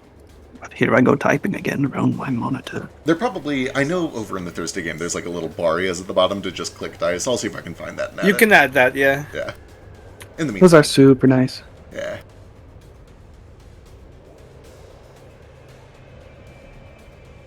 I think you don't need quotes. It's not a valid command. I'm gonna die. Oh yeah, sorry, that was me typing it because I was selecting his token. I wish it didn't do that. Alright, so that is doubled for the one who crit failed, full for the normal one, and half for the other. The one who's like right at the edge here is the one who saved, and you do see it's a little resistant to it because it's in its corporeal or incorporeal form. What's the weapon's critical specialization? That's what I was looking at. It's the brawling group, whatever that is. Yeah. I think it knocks him prone or something? It might be, yeah, I'll take a look in a second. Check that out, guys. But none of your 4th level spells can do 14 damage. I mean, it did a lot more than the one that failed and crit failed. And let's see, brawling group. I'm gonna delete the spell. Here we go. Fort save against or be slowed one. Oh shit. Okay, sick. That's pretty good, actually. That's very good. Fort. Okay, it's fine. So it's not slowed, but it did still take the crit damage. All right. Anything else? No, that's all. All right, that brings us to Jack's been ripping peas. Son, you're up. Okay, talk to me. How does fall damage work in this game? Oh, great question. Let me go find out. So you can fall 10 feet, I believe, but every feet after that, you just take the fall damage, the number of feet you've taken. Fall 5 feet is free. Oh, 5 is free. Terminal velocity is at 1,500 feet, and you take 1 point of damage for every 2 feet you fall. Okay. And if you take any damage, you land prone. You can try to grab an edge as a reaction. How far does this fall? Oh boy, it's a mountain. Significant. I would say before it reaches the first plateau, I will call it 70 feet, and then like it's an incline. It might just bounce and keep rolling after that. But I would say a guaranteed 70-foot drop, and then like on a bad reflex save, it's gonna fall even more. Cool. I'm gonna make up some bullshit then. Love it. Okay. I am going to I throw a bottle at the ascendant, and a big bird pops out and throws it off the cliff. Okay. All right, talk to me about this bottle. What is this bottle? I don't know. Okay, is any of this based on anything that you can actually do? Oh, there we go. Okay, sick. All right, bottle contains a shrunken gargantuan effigy of a great rock. Can appear in the air instead of the ground. It grabs up to 2 creatures. Holy shit, this is a real thing. This is a real item. Oh my lord, this is 140 gold. Chemical. This is It's not even it's alchemical. You can make You have to supply the corpse of a rock to make Yeah, it. you have to kill a rock. Holy Christ, this is a $70,000 rock, but it's also going to just instantly solve this problem. Alright, you do. So for what it's worth, it can try to grab another one of these if you. I mean, it's up to you whether you want it to try to do that or if you think it'll work. But if you do, what second target does it try to grab? I guess it'll take Bobble. Yay! I get to go home. No, it'll. Country road. No, it's just going to take the Abomination. It's not going to try and grab one of these Shadow Demons, because I imagine they can maybe fly, and I don't want them picking this thing up before it hits the ground. Wonderful. Okay, excellent. Let's see. If they're unwilling to be grabbed, it must grapple them with a +7. Alright, give me a d20 plus 17. I'm going to use my hero point on this. Okay, perfect. That gives me advantage, right? Or is it only a reroll? It's Blood Bowl rules, yeah. It's you roll and then you spend it to get a reroll. And you must take the second. Right. Must take the second is real shitty. Can you see what it rolls first? You are going up against its Fort DC, which is... Wait, is that right? Hang on. Yeah, Fort DC is 31, so you are 3 short currently. Oh no! It's a bunch of gold well spent. Damn shame. Wait, its DC's lowered by fear. Let me make sure it's factoring that in already. Yeah, it's already in there. Invincible and Fear are both lowering it already. Oh god, it's added all of it. It's 31? Holy shit. Yeah, he's a big old boy. Unfortunately, the rock slams down, the talons grip around it, it lifts off, and this thing is able to grab onto the statue and just hold strong. Does it remain? Yeah, what happens? Is it like a one-time only thing? It's a one-time only. It explodes like this. It says it's consumable, so I guess it just fizzles into dust afterwards or something. Yeah, if the corpse remains, I can... Let me scoop that up. Reuse the corpse. I love this plan, and I'm going to be a little merciful. because it can normally try to grab 2 things, I will let you try with the other talon at a -4 penalty. Ooh. Save the world. Oh no. Well, that is the extent of my mercy. You have 1 action left. Yeah. Can I fuck it. I guess I'll move and jump off the cliff. Mercy. Sweet release of death. A body. Finally. I'll just try. Alright. That brings us to the nearly dead Shadow next to Shred. We all know what this thing's going to try to do. Shred. I need a will save. Ooh, I'm sure glad we have that Yep, bonus to you have a those. +4 from Pip. Yep, it should be built in if you drag the thing over. Oh, gotta use my hero point on that. Alright. Oh my god, you have a -1 wisdom. Yeah, my wisdom's not great. Oh. There you go. Only because of Pip's blessing, you do succeed. Let's see, regular success. Thank what you, happens? sweet Pip. You watch as this thing does still slip into Shred's body. Shred, for a moment, your eyes go black. Your vision turns to ink at the edges. However, you fight and you hear Pip's comforting words and his magical spell help you to resist. Let's see, does this thing just get to pop out when it wants, or what? I was gonna say, maybe. Oh my lord. I just queued up to say I probably just hear Baby Shark, but yeah, it works. Let's see, you can choose to use the effects of a degree of success more favorable. Okay, excellent. It chooses to not be stuck in your body, and it just immediately slurps back out. That brings us to the malformed descendant. The sound Ghost makes. Yep. The first thing that happens is some of its wounds stitch.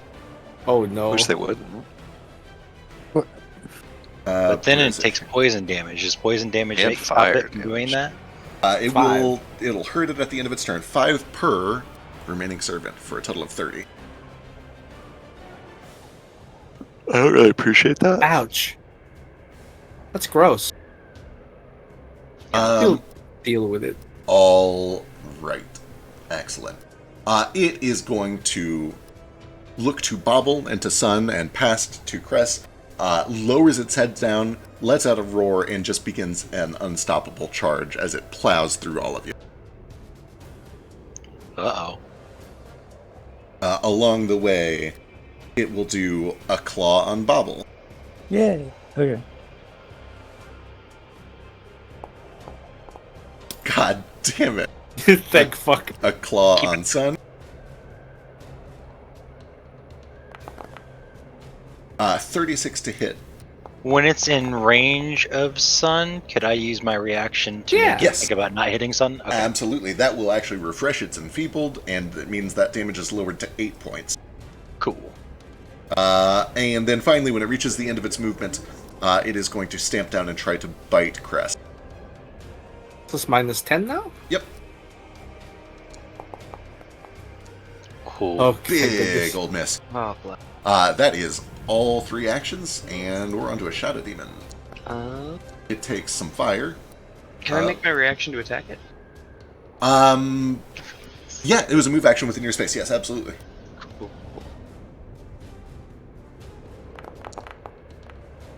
Oh. Lord. It's still... It's still on fire. And what was the poison from? Where's the poison? Negative damage. Oh, negative. Yeah, really good. Bubble, roll me 2d6 negative damage. That's a crit, Crest. Jesus.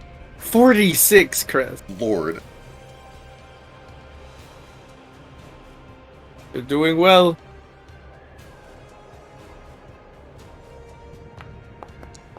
And the dagger in its chest does drain some of the vitality from it. A little bit. At the end of its turn, its frighten drops a little bit, but cannot drop anymore because of the aura. Alright, Shadow Demon. This is the one by Coden. Let's see if we can take over a bear. Sure can. We'll see. Maybe not. We're gonna try though. You got Will. I hope you have Will. You also have a +4 from Pip. Good luck. You need a 25. There's some lightning that leaps out. Oh yeah, that's right. Yeah, while you're rolling that, we have to do the crit from equal Crest. amount of electricity damage up to 2 creatures of your choice within 10 feet. So I don't think it leaps and then leaps to another. No, but you could get that one and this one are both within 10. Oh, cool. Yeah, They each take 8 points as well. Nice.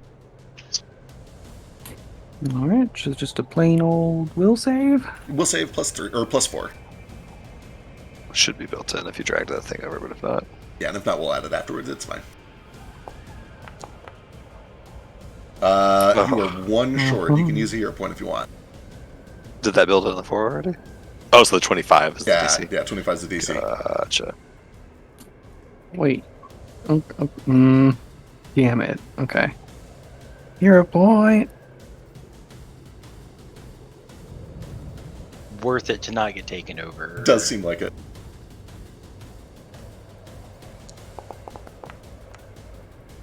There you go. 26 is plenty. Just barely. Alright. That is its turn. Oh wait, that's a 2-action spell and it was already in range. When it fails and pops back out, it's going to try to claw you.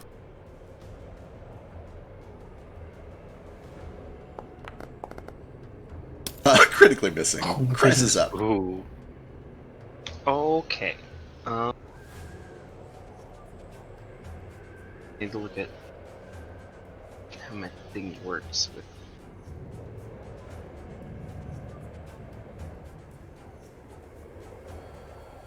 Okay, it's just Jason. So for now, I'm just gonna do.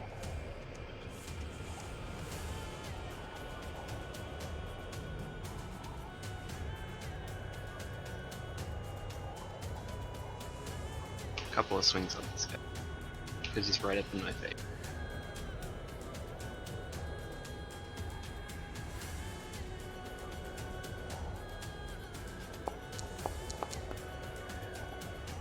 $34 hits.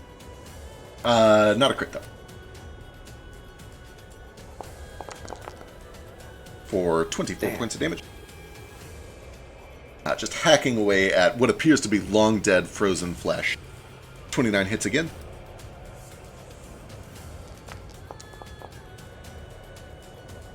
For another 27.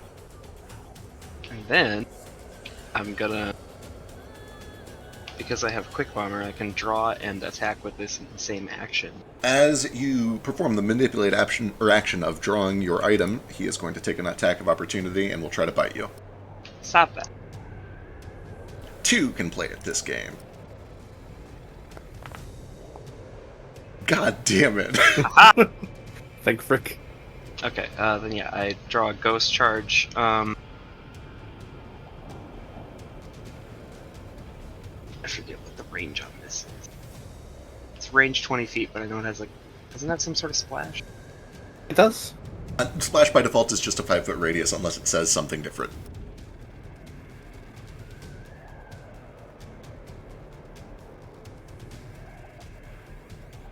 Oh, are they not shown on objection? Oh shit, how do I reveal that? There are 2 coming up next. Yeah, I don't think I can maneuver this in a way to hit all 3 of them, but I'll throw it at the 2 Shadow Demons over here. Alright.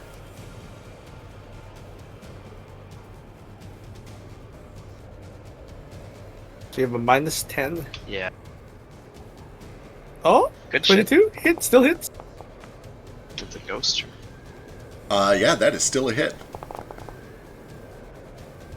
Okay. 11 points and then 2 splash. So the first thing that you see is that they are weak to this for sure.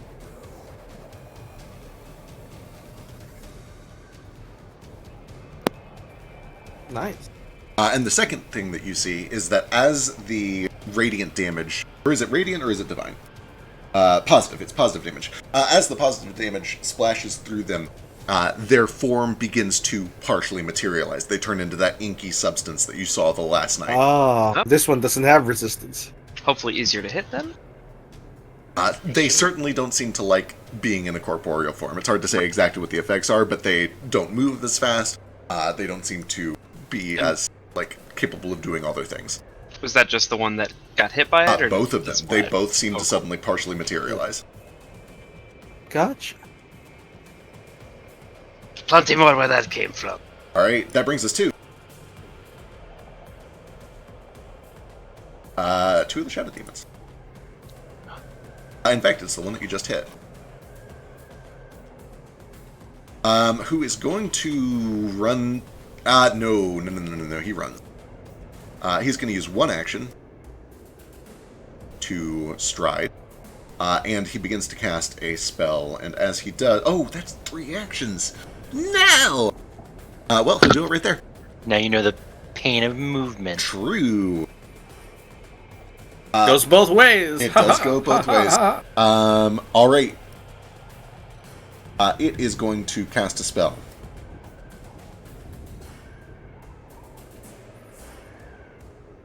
It's Dirk. And it creates a sphere of darkness that engulfs it, its friend, Code, and a couple of the other ghosts, a little bit of Bobble, and the big creature. That is all 3 actions. That brings us to our friend.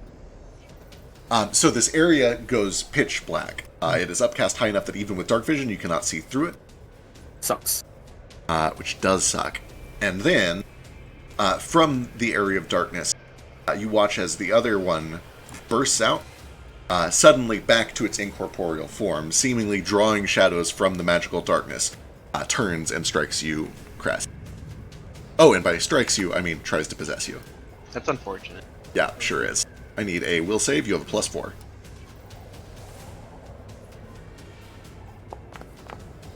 God damn. Alright, nice. That brings us to Shred. I was about to say I was really good at them, but I didn't want to do that until I had rolled. Okay. Oh, man. I feel like we're going to have to kill these ghosts anyway. Might as well kill this one. Does that count as it making a movement and such near me? It did move into your range, yes, for sure. I think I kind of want to hold on to it for the second. Alright. Yeah, I'll hold my react. Okay. Oh, that was almost a 19 on my screen. Yeah, it was almost on mine too. What's that? What's that sound? I don't think I had a sound. Did I? This goes whoosh when there's a 1. Oh, is that the default? Yeah, the default one, so whoosh. I don't think I have set a funny one. I should do that. Should you? It makes it a little less sad every time it happens. That's true. That's true. 21. Almost a 16. Okay. Wow, Wait, it only missed because you're not 1. because it was a nat 1. Well, Yeah. Yep. poo on that. Oh well. And that one only hits because of the fear aura. Hooray. Jesus, though. 26 after resistance. It doesn't resist me because of the ghost. Oh, you're right! Oh. You don't seem to have my Inspire Courage on you. Oh, was that cast earlier too? Shit. Yeah, you have the +1 to attack and damage. So it'd be. You There would we still go. miss because it was a nat Yeah. 1, right? Yeah, okay. Yep. Yeah. Alright, this thing is barely standing, but even with the Inspired Courage, it is just standing. Okay. That was attack number 2. That was attack number 2. Let's try number 3. There we go. Hey, that'll do. Will that With do that, it? this thing bursts into ink, and, like last night, as it bursts and scatters like smoke across the ground, from inside the sphere of darkness where the malformed descendant was just encapsulated, there is a horrific, pained roar. Oh. Let's see. Oh, God. No. Flat check. Fail. Just kidding. There is nothing. Cress, you're close, and this thing is like stumbling right at the edge of this. You hear like a like this pained noise, like it seems to be hurt by what just happened. But that's it. All right. Anything else, Shred? Right. I think that was 3 actions. That was 3 actions. I'm done. All right, Pip's up. Okay. Well, that might change what I was about to do. What a pickle. Okay, I think first, Pip is like, "Go get him, Mom! You can do it." And it's going to cast boost, and then free extend boost. I think I have to make a check for or something. Yeah, which is 27, I believe, if I remember correctly. The base. Yeah, 27. Oh, Hey, killing it. That's a crit. That's a crit, actually. Yeah, it lasts 4 rounds. 4 rounds, how exciting. Okay, hold on, let me put that on here real quick.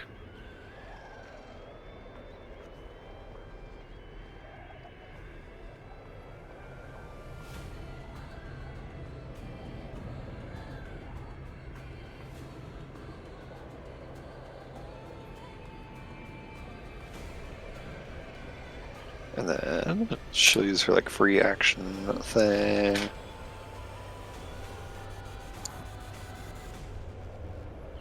Let's come here. Attack big guy. Alright. What happens because he's in darkness and she... Concealment. Because of concealment, there's just a flat chance that she might not hit. It is a DC 5 on a flat 20. Okay. Start with this for the first attack. Hey. Oh, Cool. that was close to a 3 on mine. Yeah, she does Right. land a hit through the darkness. Alright, first attack. Oh, Oh. no. So Hero sad. point? Nah. Nah. Actually, So what? yeah. The night is I'll do almost it. over. Yeah, the night is nearly over. I'll use the hero Yeah. point.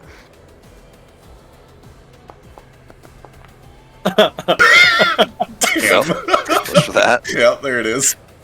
Okay, that was 2 actions. So third action, final attack.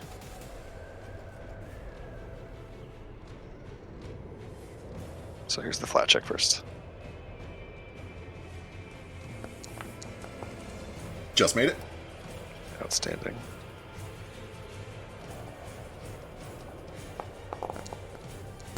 Unbelievable.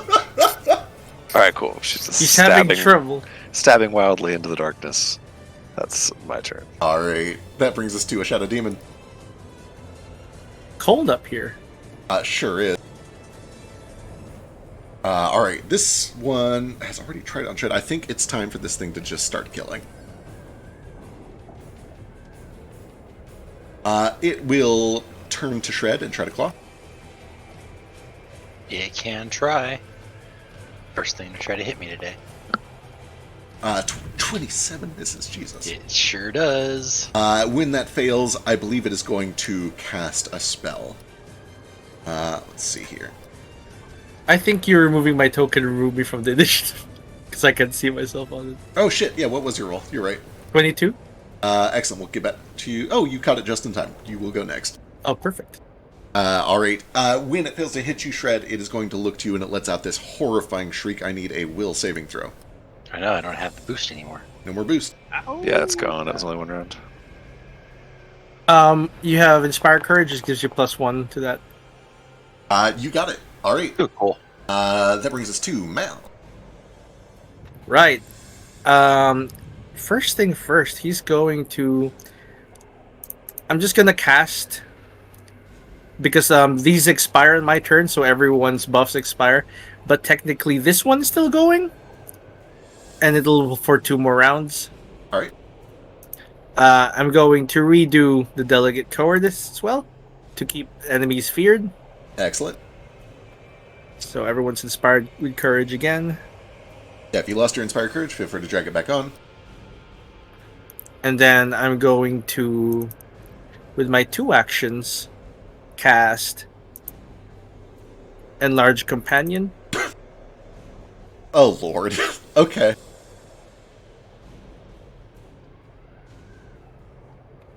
It did work. Hello.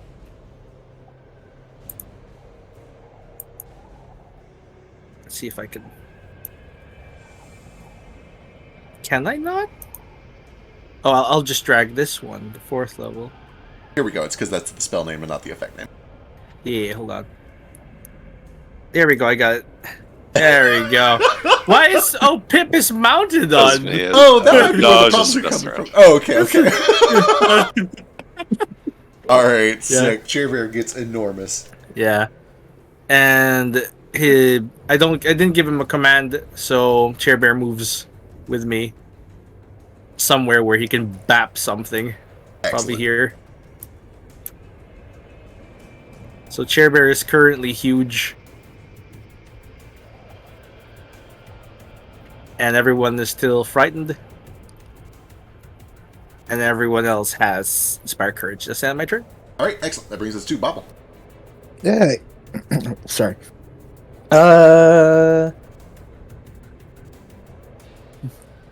Do I need to do anything neat to move since I'm like half not in the darkness? No, you are technically just outside that radius, so you're not concealed currently. You can see. Wonderful. Okay, I'm gonna move over the guy, everyone's favorite guy, this guy. All right, that does put you into the darkness. Would it be? Wait, okay, no, it's not possible for me to move. I could like move around him, right? No, I don't think so. Okay. And point at it, or what are the rules for attacking darkness? There's just a flat chance that you might miss. You need to roll a d20 and you need a 5 or better. If you roll a 5 or better, it works normally.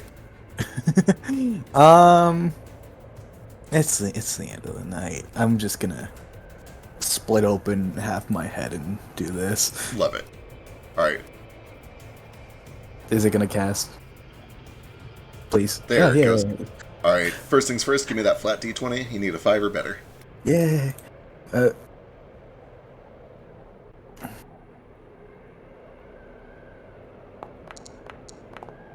You got it. You reach through the darkness and clamp down, or at least try to. Yeah. All right. Give me that attack roll. Yeah. 27. Just hits because of all of his fear and enfeebled. Okay. I remember this being a shit ton of dice. It was. Jeez, that is a shit ton of dice. Boy. All right. That is piercing? Yep, sure is. Okay. Nearly kills him. And then he also gets some, let's see. Oh, that's only if you're a gug. Okay, excellent. Yeah, you clamp down and rip, and when you come back out, you have his little arm. You have his tiny, like, weak arm. Oh no. I have his T-Rex arm. Right. Can I do Life Boost again? No, that's only for like 1 10 Yeah, minutes. you did 1 action move, 2 actions for a spell, so I think that's all 3. Oh yeah, that is. Grits is independent, but Yeah, he continues to basically body block anything that tries to possess Jackspin. nice. Okay. Alright, Shadow Demon. The one behind you, Bobble. Actually, he's flanking Crest. We gotta do it. No. I wanted to see what would happen if these guys tried possessing me. I was curious. There's nothing here.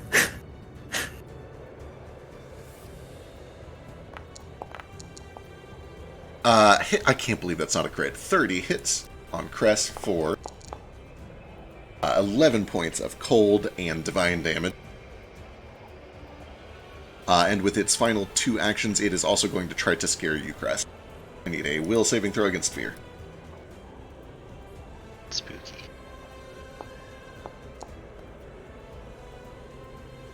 Oh my lord. Right, this is a thing you can do. Yeah. Alright, as a reaction to this thing, while it's distracted nibbling on Crest, Sun blasts it in the back of the head. That's also a crit, so it needs a fort save. You're fine on your fear. He also gains resistance 12 to that damage, so. Where from? Crest. Oh shit, Crest gets resistance 12. You weren't just making shit up. Oh yeah, so take 12 less damage, Crest. It also failed and becomes stunned 1. Excellent. Alright, that brings us to Coden. Oh Does that mean I boy. just don't take any damage? Yeah, if it was less than 12 damage, you just don't take any. I think it was 11, right? Yeah, you're good. Cool. All right. Then I'll... Yeah, fun. All right. Coden is going to come over here.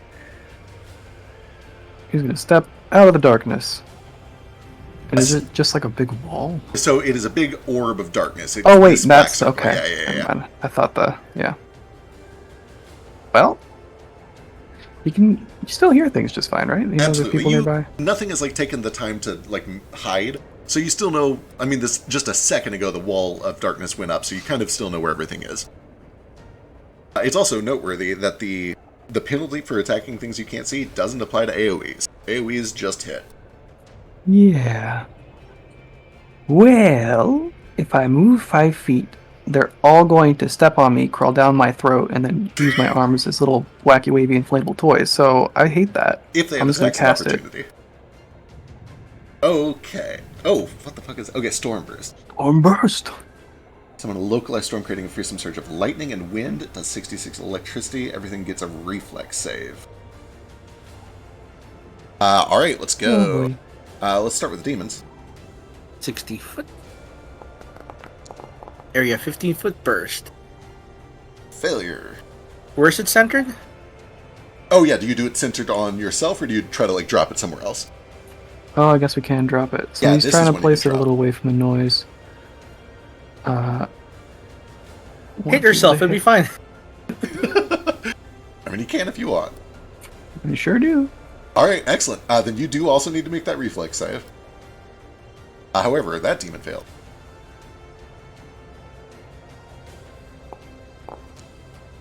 That demon just makes... Oh, yeah, okay, he did. He just made it. And this one... fails. Alright, 2 fails, 1 success. Oh, and the important one. The big guy. You succeed.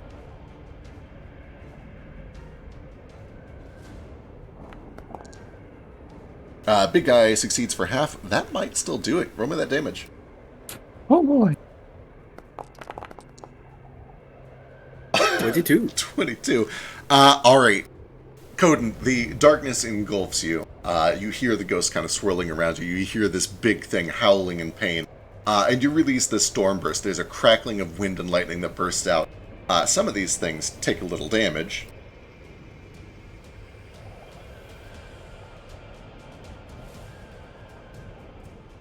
However, the most important thing that happens is the burst zaps this big guy right at the edge of it and sends him tumbling down. And as he begins to tumble, all of you watch as these daemons kind of reach out towards it and begin to follow it down as it tumbles. Oh, they're following it. Okay, bye. Have a nice day. Heck of opportunity. Absolutely, you can if you want. It's down the stairs, right? Yeah, it looks like it is going to roll down the mountainside. Effectively, fight over unless you guys want to chase these things down the mountain. I just want to shoot a fireball at them. Absolutely, go for it. On their way down. It all returns to nothing. Since they're all, like, grouped together. Oh yeah, they absolutely, like, cluster around this guy. Sure, I might as well. Here we go.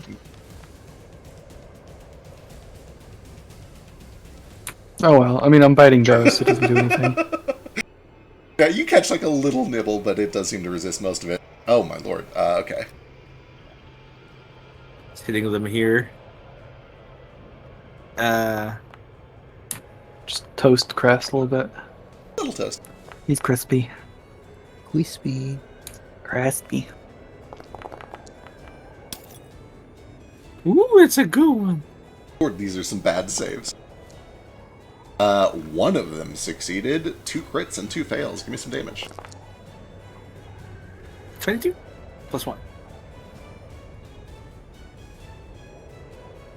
2 of them are crit fails. Excited. Alright. All I got. Alright, anybody else have anything else that they want to do to try to chase these things down? Chair Bear didn't get to do anything. He's large, huge for a while. And so you could theoretically call the ghost entering the body of the thing a doorway, right? No, I don't think that's how that works. But they're entering, right? It is an entrance. It is something that leads you somewhere else where you weren't before, Maybe. right? I don't know. What are you fishing for? I guess before they all tumble, Chairbear can take 2 attacks on this thing. Sure, go for it. I'm just real curious what would happen if I did this to the body of the thing for the go. Boy, I do love it. I think it has to at least be an object. I don't think it could be a creature. Oh, that's a crit. A corpse is an object. True, you're not wrong. So a critical. He's not ghost touch. Oh, that's. 41. I think will do. Yeah. Eh. Oh, actually, Very it does take the second one. Yeah, you're right. Just to make sure that guy's dead. Absolutely. With the burst, with 2 of these destroyed, the rest severely damaged, and the body tumbling down the mountain faster than they can chase it, everything starts to go quiet up here. We will have to pick up here next week. We're at midnight. However, we do have an important distinction. As you guys study this area, you discern that this is... you're entering essentially what are ancient ruins. They appear to have been built into this mountain a long, long time ago. And they bear the iconography of Diema, the god of magic. One of the doors is emblazoned with sigils and markings of a quill, and the other with a paintbrush. Anybody that wants to can give me a religion check to try to make heads or tails of that. Religion.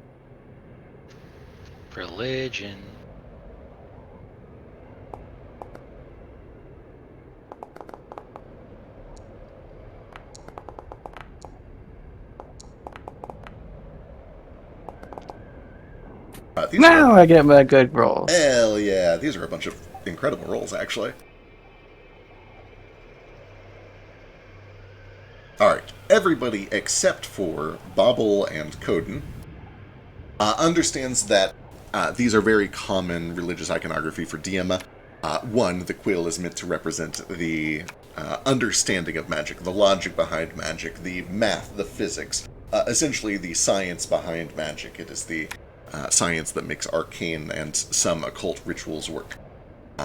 Whereas the paintbrush typically represents the feeling side of magic. It is how a lot of primal magic works. It's a lot of how divine magic tends to work. It is more about sympathetic magic rather than calculated spells. Bobble and Coden would be familiar enough with the scriptures and lore of Diema to understand that this is almost certainly set up as sort of a 2-part temple that is probably going to have some sort of either wards or protections or challenges for the people that enter it that are related to those 2 categories. In other words, one of these is going to be a chamber that tests your wit and intelligence. One of them is going to be a chamber that tests your willpower, your sense of feeling and empathy. According to the note that was given to you inside of the Ark, you're probably going to have to do both of them at the same time so that you can dunk the hearts into whatever is inside. In other words, you guys got to split into 2. These are your 2 missions, and that's what we'll be doing for the next 2 weeks.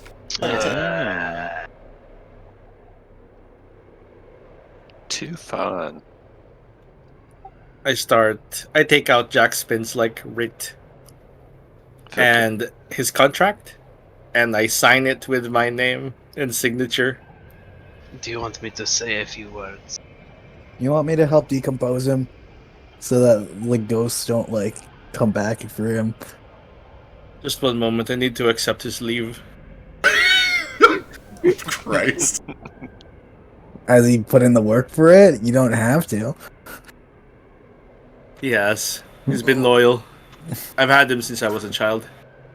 Does he get good pension? Wherever he is now, I hope so. And I fold it up and I put it in his pocket. Your resignation is tendered and accepted, though regrettable. Thank you for your many years of service. It dawns on you as you look down at his body that he doesn't seem cold, he doesn't seem stressed or weary. He seems to just be at rest finally, which was always the happiest state that you saw him in at the end of the day, with his feet kicked up on the little ottoman and his socks on in front of the fire, no longer having to wait hand and foot for the people that he attended, just finally able to relax. It's not quite as pleasant up here, but he looks to be at least at peace.